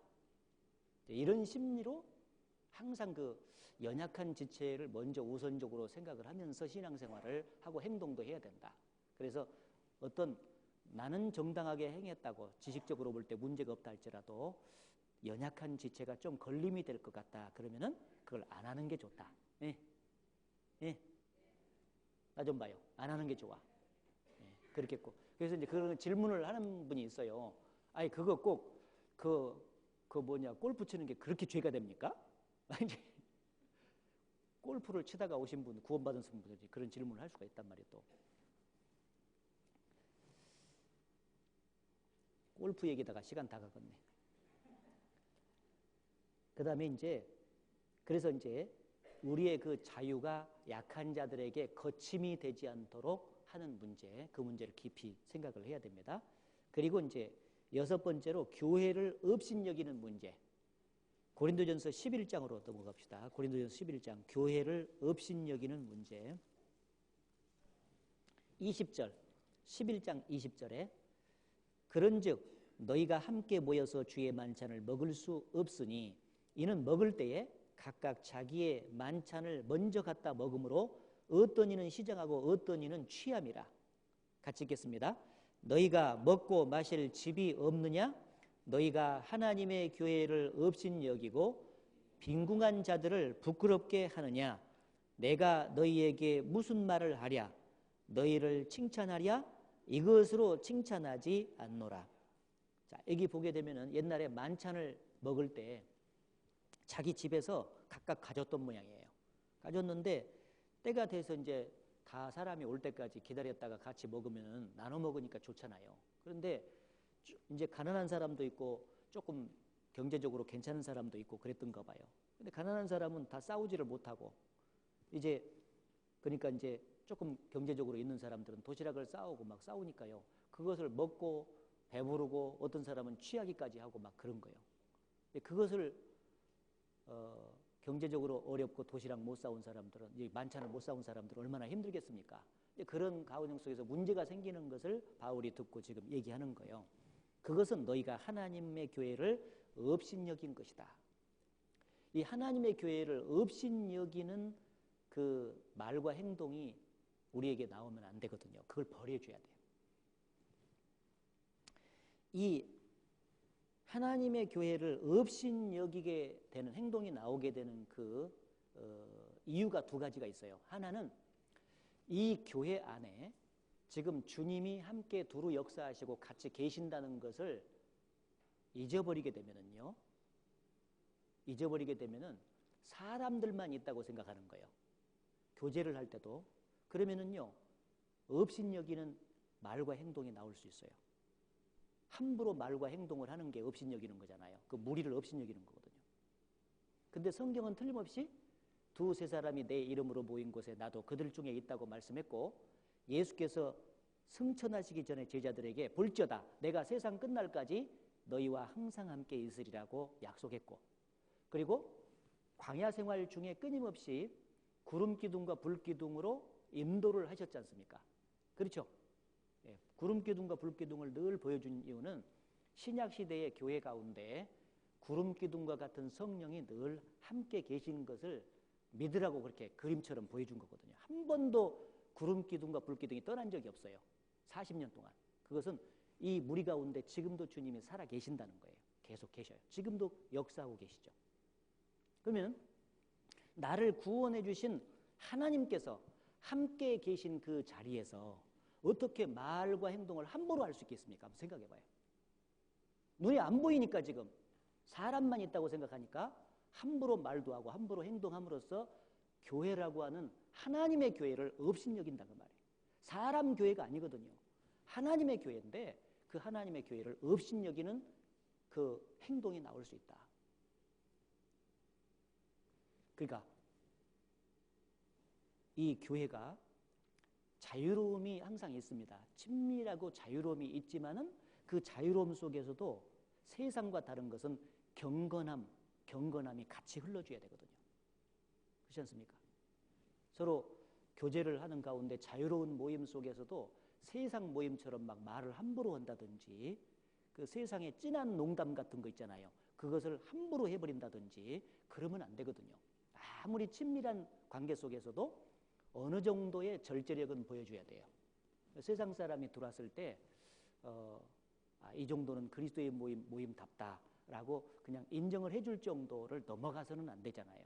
물론 공식적인 모임이 이제 형성이 됐을 때는 더 경건한 모임이 될 수 있도록 이제 노력을 해야 되지만은요.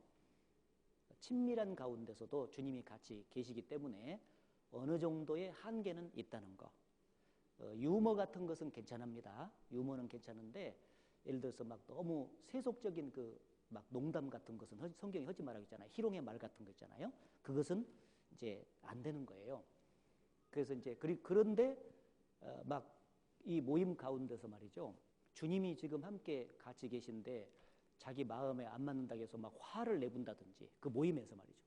다른 사람도 지금 같이 있고 주님이 여기 앉아 계시는데 지금 막 화를 내면서 한다든지 자기 혼자 막 모임하다가 팍 나가본다든지 예. 그러면 되겠습니까? 안 되겠습니까?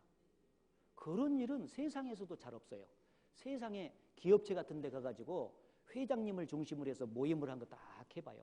목구멍이 포도청이라 꿈쩍도 못해. 꿈쩍도 못해. 그런데 교회는 자유롭다고 마치 하나님이 그 자리에 안 계신 것처럼 함부로 말하고 함부로 행동하고 하게 되면은 그것에 사탄이 틈을 타고 그것이 습관이 돼요. 만약에요. 이제 각 구원받고 들어오신 분이 계신다고 해봅시다. 그런데 절제되고 경건한 모습으로 쫙하니 주님이 계신 것을 의식하고 모임하는 것을 계속 들어와서 이 사람이 보면은요. 그렇게 행동이 뱄니다. 이분도. 그렇게 뵈서 예수 그리스도의 인격을 닮아가면서 바르게 살려고 노력을 하고 할 텐데 구원받을 때는 너무 좋았는데 와서 보니까 완전히 쉽게 말하면은 함부로 행동을 하고 말도 하고 하는 그런 모습을 막 보는 거예요. 그것도 한 번 본 것이 아니라 계속 봤어. 그러면 그분이 자기도 모르는 사이에 그렇게 행동이 뱄니다. 이제. 원래 그분은 그런 분이 아니었어요. 아닌데 여기 와서 모임 와서 배려버린 거예요. 세상 모임보다 훨씬 더 좋은 모임이 우리는 돼야 되는데 주님이 계시니까 말이죠. 그런데 잘못하면 그렇게 될 가능성이 있다는 거. 그래서 항상 잊지 말아야 될 것은 우리의 만남과 우리의 모임 중에는 주님이 항상 계신다. 그래서 우리의 사귐은 아버지와 그 아들 예수 그리스도와 함께함이라. 우리끼리만 사귀는 게 아니다.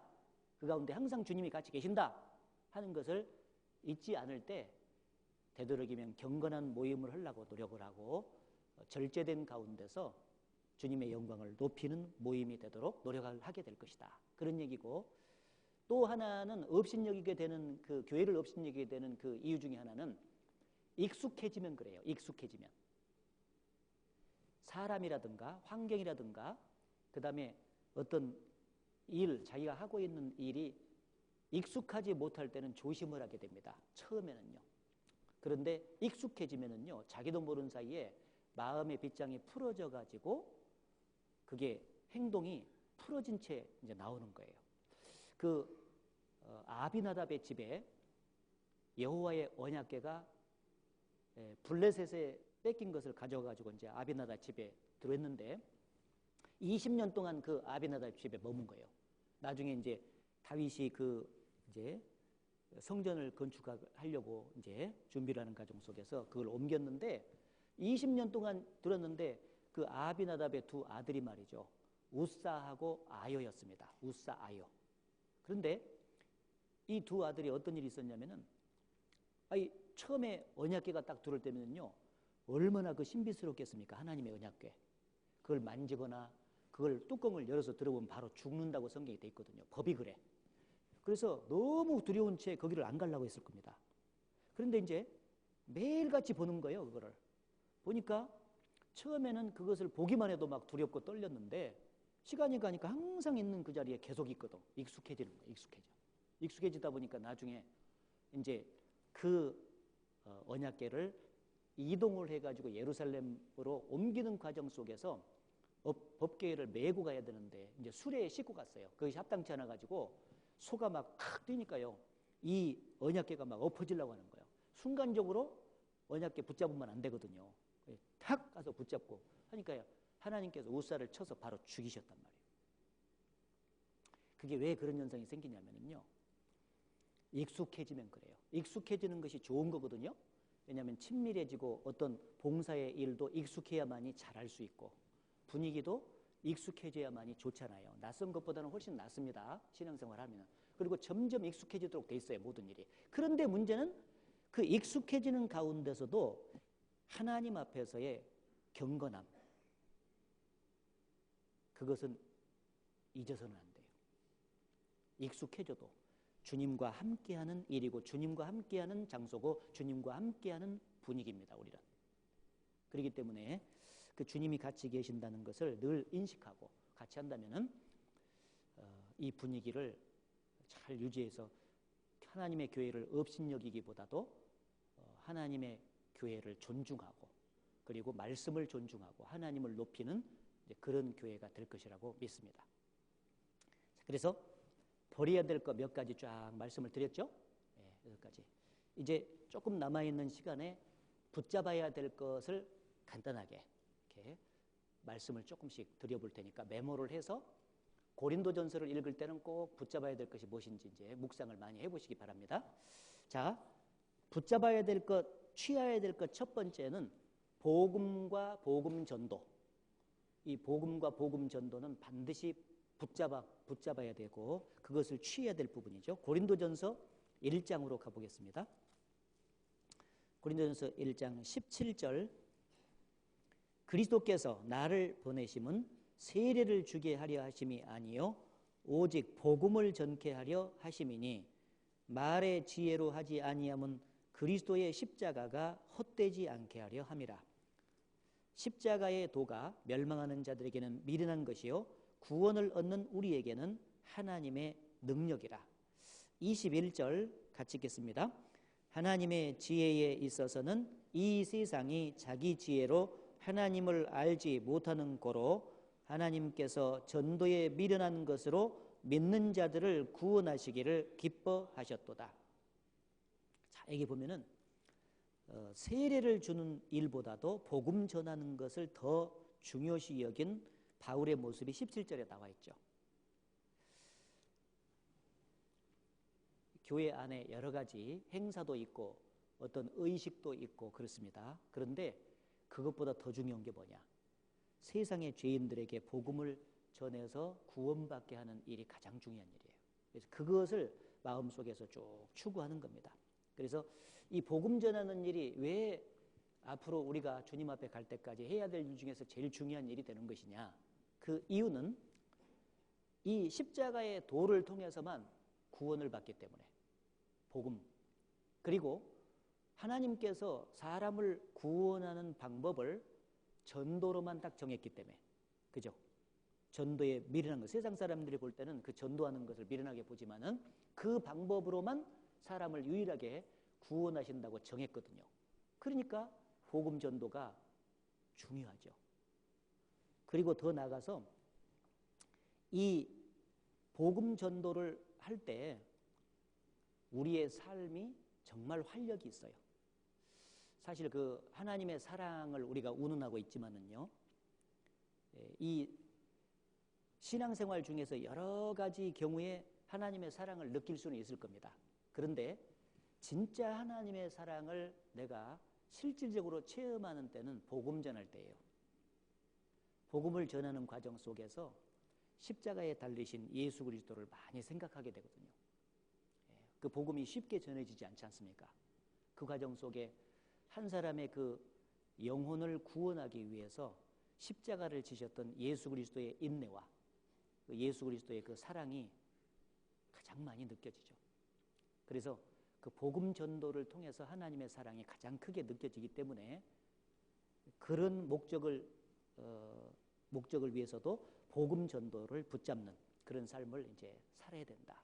그래서 바울 사도는 이 땅에서의 그 삶 자체를 복음을 전해서 사람을 구원하는 그 일에만 초점을 맞춰 살았어요. 그래서 사도행전 20장에 보게 되면은 나의 달려갈 길과 주 예수께 받은 사명 곧 하나님의 은혜의 복음 증거하는 일을 마치리 하면은 나의 생명을 조금도 귀한 것으로 여기지 않았다. 그렇게 말씀하고 있잖아요. 그래서 복음 전도를 붙잡는 삶이 합당한 삶이고, 두 번째는 상급을 붙잡는 삶. 고린도전서 3장에 나와 있죠. 3장을 가봅시다. 고린도전서 3장 13절 보시게 되면은 각각 공력이 나타날 터인데 그날이 공력을 밝히리니 이는 불로 나타내고 그 불이 각 사람의 공력이 어떠한 것을 시험할 것임이니라. 만일 누구든지 그 위에 세운 공력이 그대로 있으면 상을 받고 누구든지 공력이 불타면 해를 받으리니 그러나 자기는 구원을 얻되 불 가운데서 얻은 것 같으리라. 자, 이제 집을 건축하는 모습으로 신앙생활에 대해서 표현을 했는데 마지막에 불로 공력을 밝히듯이 하나님께서 이제 상급을 결정을 하셔서 상급을 주는데 금과 은과 보석으로 집을 지은 것은 그대로 있지만 나무나 짚이나 풀로 지은 것은 탄다. 거기서 뭐 금, 은, 보석이 각각 뭘 말하고 나무나 짚이나 폴이 각각 뭘 말한다. 그걸 알 필요가 없어요.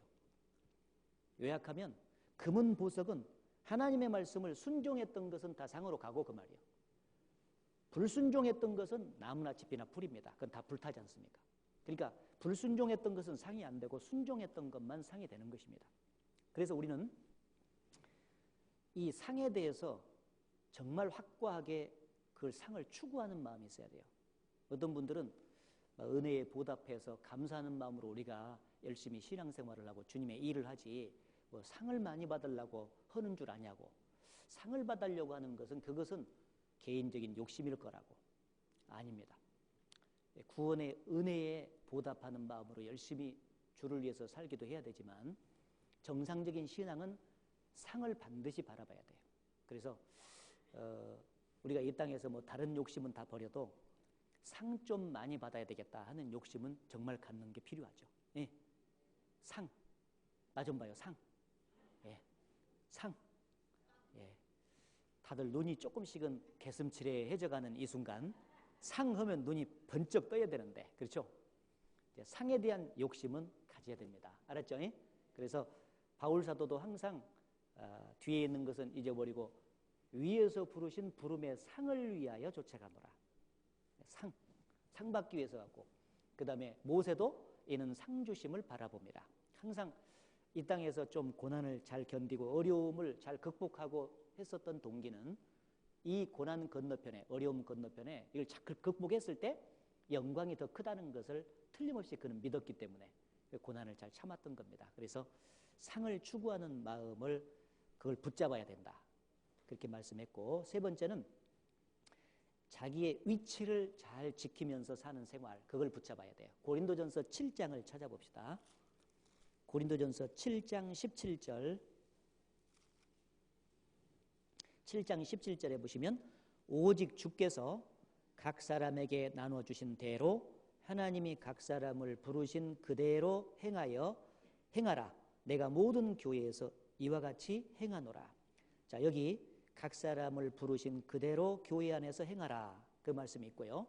24절도 비슷한 말씀 있죠? 24절에 형제들아 각각 부르심을 받은 그대로 하나님과 함께 거하라.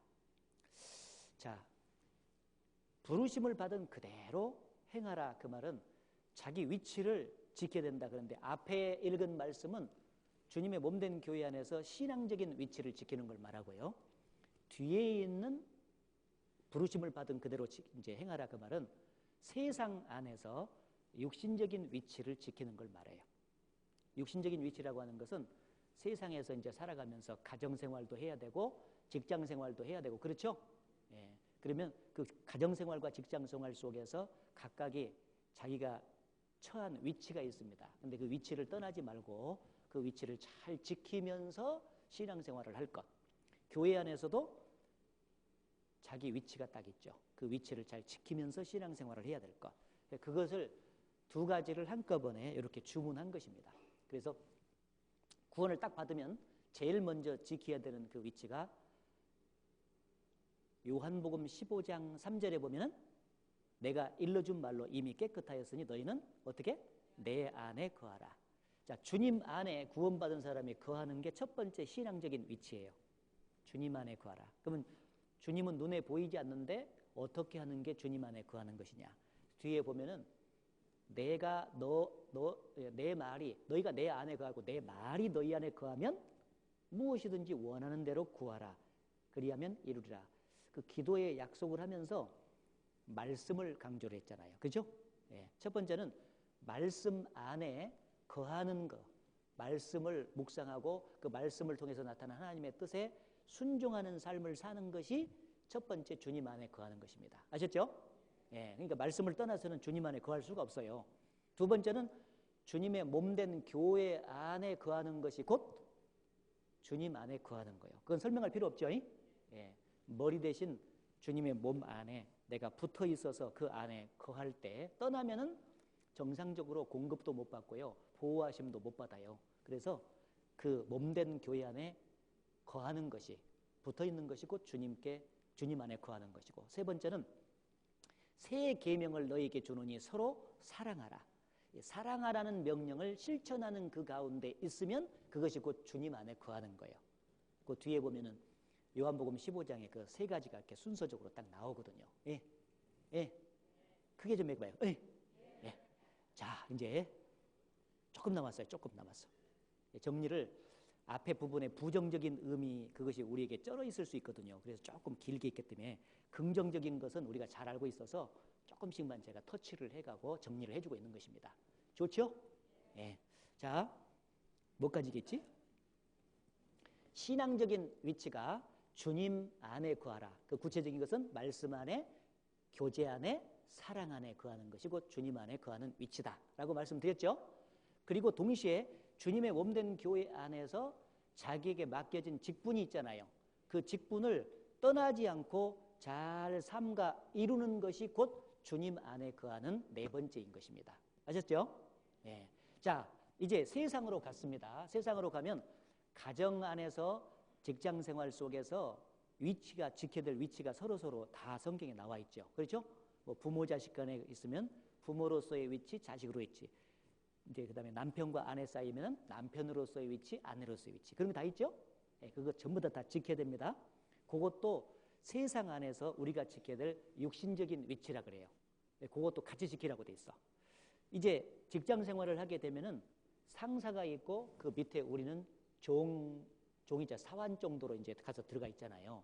그러면 사원이 그 상사를 향해서도 지켜야 될 위치가 순종과 복종의 위치라고 성경에 나와 있잖아요. 아무튼 그래서 주님 섬기는 마음으로 사람의 눈치를 보고 일하지 말고 주님 앞에서 직접 일을 한다 생각을 하면서 열심히 일을 하도록 그렇게 돼 있어요. 그게 세상에서 자기 위치를 지키는 것입니다. 그리고 결정적인 것 하나가 있다면은 전도서, 여기 빨간 실로 이렇게 잡아놓고 전도서 얼른 가보세요. 전도서 10장에 보시게 되면 전도서 10장 4절 말씀에 보시면은 같이 읽어보겠습니다. 주권자가 네게 분을 일으키거든 너는 내 자리를 떠나지 말라. 공순이 큰 허물을 경하게 하느니라. 예. 하나님께서 어떤 환경과 사건을 통해서 분을 일으키시는 경우가 있습니다. 가끔가다 분이 나와 막 그러면은 그 자리를 뛰쳐나가고 싶은 마음이 많이 생기는 것입니다. 그런데 그때 네 자리를 떠나지 마라. 공순이 큰 허물을 경하게 하느니라. 내가 이놈의 직장 없으면 내가 갈 데 없는 줄 아냐고 그러면서 그 상사하고 막 문제가 생기잖아요. 그러면은 막 한바탕 하고 나서 막 다 던져버리고 잘 먹고 잘 살아라 하면서 막 나와버려요. 나와보니까 막상 들어갈 때가 있어야지. 감정적으로 화는 막 시원하게 풀어버렸는데 나오니까 들어갈 데가 없는 거예요. 생각 잘해야 돼. 하나님이 그런 환경 저런 환경 사건들을 다 해가지고 우리의 심령을 찢기를 제거하고 심령을 예수 그리스도의 성품으로 아주 확실하게 만들어가는 작업을 하려고 자꾸 그런 환경이 생기는 거예요. 그렇게 봐야 되지. 어제도 하나님의 안목으로 그 모든 것을 보라 그랬죠. 그제 말씀드렸나? 그런데 그냥 즉흥적으로 봐가지고 이 놈이라 그래. 막 성질 나니까 말이죠. 이놈 때문에 내가 못 살겠다고 맨날 그러면 안 됩니다. 그 배후에 하나님이 계셔요. 그래서 때가 되면 하나님께서도 인도해 주실 때가 있어. 다른 직장으로 보여줄 때까지는 자기가 스스로 막 뛰쳐나오고 감정적으로 그 문제를 해결하고 하면 반드시 후회하도록 돼 있습니다. 구원받은 사람은. 아셨죠? 예, 주님이 그 가운데 같이 계셔요. 이렇게. 예, 그러니까 항상 옮겨주실 때까지 보여주실 때까지는 스스로가 막 행동을 해가지고 막 나서면 나중에 후회를 꼭 하더라고. 꼭 그걸 기억을 하셔야 됩니다. 그래서 신앙적인 위치와 세상에서의 육신적인 위치를 공히 잘 지키면서 균형 잡힌 신앙생활을 하도록 그렇게 되어 있는 것입니다. 오케이? 그 다음에 네 번째는 아까 잠깐 말씀을 드렸는데 우리에게 주신 자유를 남용하지 말고 우리에게 주신 자유를 절제하는 쪽으로 살아가야 그게 올바른 것이다 하는 말씀이 고린도전서 9장에 나와 있습니다. 고린도전서 9장을 쭉 보게 되면은요, 하나 봅시다. 고린도전서 9장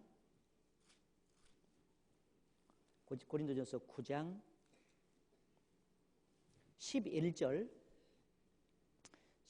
우리가 이제 바울 사도가 고린도 교회에 하는 말입니다. 우리가 너희에게 신령한 것을 뿌렸은즉 너희의 육신의 것을 거두기로 과다하겠느냐? 다른 이들도 너희에게 이런 구원을 가졌거든 하물며 우리일까 보냐. 같이 읽겠습니다.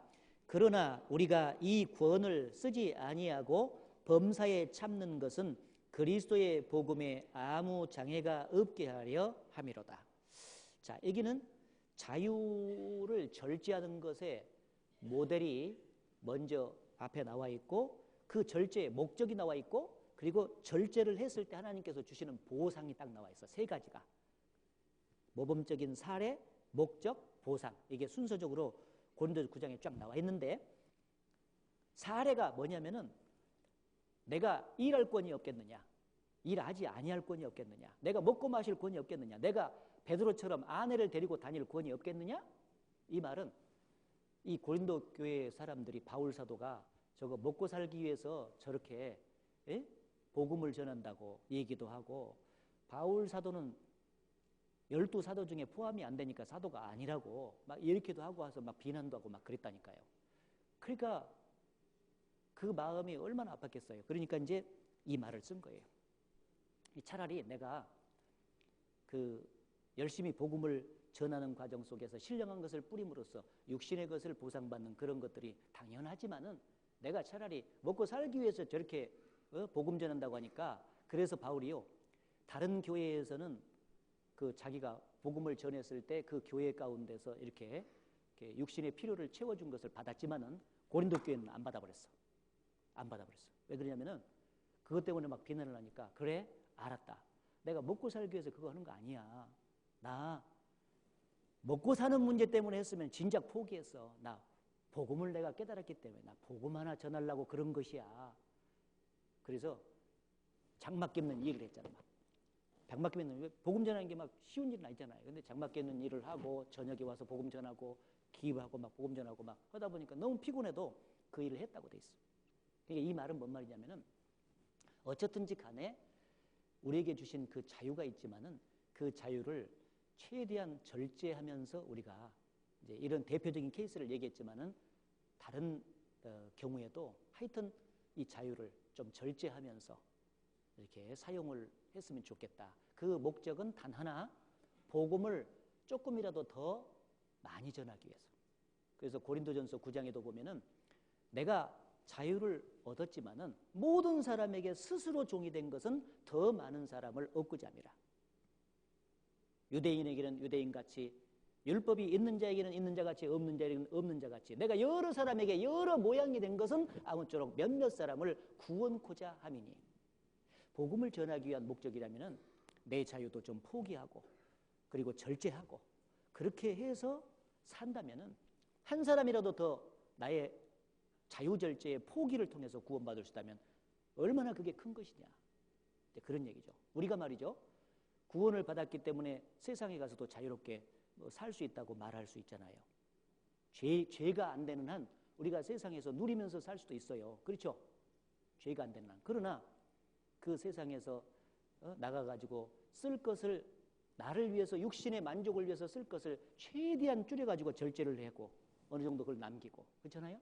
먹을 것도 좀 최대한 줄여가지고 이렇게 남기고, 이렇게 해가지고 육신의 어떤 것들을 최대한 그 절제를 해가지고 하는 목적은 그 모든 남기기를 가지고 주를 위해서 힘있게 복음을 위해서 사용함으로써 한 영혼이라도 더 구원받게 하기 위한 그 목적으로 그걸 한다는 얘기죠. 네. 그래서 항상 자유의 절제를 우리가 최고의 덕목으로 알고 이렇게 스스로가, 누가 그걸 시키는 것도 아니지만 스스로가 절제를 해서 사용한다면은 그것에 대해서 충분한 보상을 면류관, 썩지 아니할 면류관을 주실 것을 그 고린도전서 9장 뒤에 딱 말씀을 했단 말이에요. 그래서 자유를 절제함으로 일할 것, 이것을 추구를 계속해 나가야 된다, 그런 얘기고, 고린도전서 13장에는 가장 큰 은사가 사랑이다. 예, 믿음, 소망, 사랑, 이 세 가지는 항상 있을 것인데 그 중에 제일은 뭐다? 사랑이다. 그래서 천사의 소리를 내고 방언의 소리를 하고 아름다운 소리가 다 나온다 할지라도 사랑이 없으면 아무것도 아니고, 네가 비밀을 다 알고 산을 옮길 만한 믿음이 있다 할지라도 사랑이 없으면 아무것도 아니다. 네 몸을 불살에게 내어주고 구제를 다 한다 할지라도 사랑이 없으면 아무것도 아니다. 이 사랑이 최고의 법이다. 율법의 완성이 사랑이거든요. 그래서 아까도 지식보다도 사랑이 우선이다라고 말했지만 모든 것보다 우선이 사랑입니다. 그래서 예수 그리스도의 사랑이 성경적으로 어떻게 나타났는가를 이번에 이제 두 가지 측면에서 이미 이틀에 걸쳐 배웠지만은 그거 말고도 또 많이 있습니다. 그래서 그런 것들을 묵상해서 내 삶에 적용을 해서 정말 사랑의 사람으로서 우리가 살아갈 수만 있다면 그는 최고로 잘 사는 사람이에요. 사랑. 따라서 사랑. 예, 그래서 고린도전서는 그걸 말해주고 있습니다. 그리고 제일 마지막에 고린도전서 15장의 마지막 그 한 가지는 그리스도인들은 부활의 소망을 갖고 있다는 걸 말하고 있어요. 부활의 소망. 그래서 그 부활의 소망을 확실히 잡자. 예수 그리스도께서 죽은 자 가운데서 살아나심으로써 복음이 완성됐고, 그 예수 그리스도께서 부활하신 것을 500여 형제가 일시에 다 봤다. 개바도 봤고 제자들도 다 봤다. 예수님의 부활은 실제 있었던 사건이다. 그렇다면은 그 예수 그리스도를 믿음으로 구원받은 사람도 육체까지 다시 살려서 부활시킨다. 그래서 영원히 살게 만들어 줄 거다. 그래서 그것을 확실히 믿는 사람이라면은 죽어도 다시 사는 것이 확실하지 않냐. 그러면 이 세상에서 사람들이 제일 두려워하는 게 이 목숨인데, 복음을 전하면서 믿음을 지키는 과정 속에서 많은 핍박이 있다 할지라도 생명이라도 내놓고 우리는 전해야 된다는 거예요. 왜냐하면 예수님의 12 제자가 전부 다 복음 전하다가 다 죽었잖아요. 순교당했거든요. 자기 수명을 다 못 채우고 죽었어요. 그럼 그 사람들이 불쌍한 사람들이냐? 아니거든요. 죽음 건너편에 다시 부활이 있기 때문에 그걸 분명히 믿었어요. 따라서 조금 더 먼저 죽냐 나중 죽냐 그것만 차이예요. 굳이 건강을 우리가 유지하고 조금 더 사는 것은 믿음을 지키고 복음을 더 힘있게 전하다가 가려고 그렇게 하는 것이지 다른 목적은 없지 않습니까? 그렇다면 부활이 확실히 있다는 게 확실하다면은 조금 핍박이 있고 어려움이 있다 할지라도 최악의 경우에 목숨 주는 거 이상 더 다른 것을 줄 수는 없잖아요. 그래서 우리는 담대하게 복음을 전하면서 죄에서 구별돼서 끝까지 살아가야 된다. 그런 말씀을 하고 있는 겁니다. 마지막으로 한 절 읽고 마치겠습니다. 고린도전서 15장 잘 아는 말씀이죠. 58절 15장 58절 같이 읽겠습니다. 그러므로 내 사랑하는 형제들아 견고하며 흔들리지 말며 항상 주의 일에 더욱 힘쓰는 자들이 되라. 이는 너희 수고가 주 안에서 헛되지 않은 줄을 알미니라. 예. 그러므로 그 말은 너희에게 부활의 소망이 있으므로 그 말이에요. 부활의 소망이 틀림없이 있기 때문에 항상 주의 일에 더욱 힘쓰는 자들이 되라. 너희 수고가 주 안에서 헛되지 않은 줄을 알미니라. 예. 그래서 부활의 소망이 있는 사람은 주님의 일에 적극적으로 헌신하면서 이제 살아가야 된다는 걸 말씀을 해 주셨습니다. 자, 오늘 사랑으로 회복이 된 사람이 버리면서 살아가야 될 것과 취하면서 살아가야 될 것이 무엇인지를 고린도전서를 통해서 정리를 해 보았습니다. 하여튼 3일간 많이 피곤하셨잖아요. 그럼에도 불구하고 끝까지 잘 참석해 주셔서 대단히 감사를 드리고 주님께서 주신 대로 삶에 적용해서 주님 쓰시기에 더욱 합당한 사람으로서 열심히 남은 생에 사셨으면 좋겠습니다. 기도하겠습니다. 하나님 아버지, 오늘 사랑과 회복이라는 주제로 성경을 통해서 또 살펴보고 우리 삶에 적용할 수 있는 귀한 시간을 허락해 주신 것을 참으로 감사드립니다. 우리 귀한 형제 자매님들이 생애 속에 버릴 것은 확실하게 취해서 버릴 수 있도록 도와주시고 또 취할 것은 확실하게 취하는 삶이 이어져서 주님을 영화롭게 해드리면서 귀하게 쓰임받을 수 있도록 도와주시기를 바랍니다. 주께서 세우신 공주교회가 주님의 말씀과 은혜 위에 더욱더 굳건히 서갈 수 있도록 해주시고 계속해서 새 생명이 구원받는 역사가 나타날 수 있도록 도와주시고 또 구원받은 형제 자매들을 또 같이 섬기는 과정 속에 주님의 사랑이 더욱더 실천될 수 있도록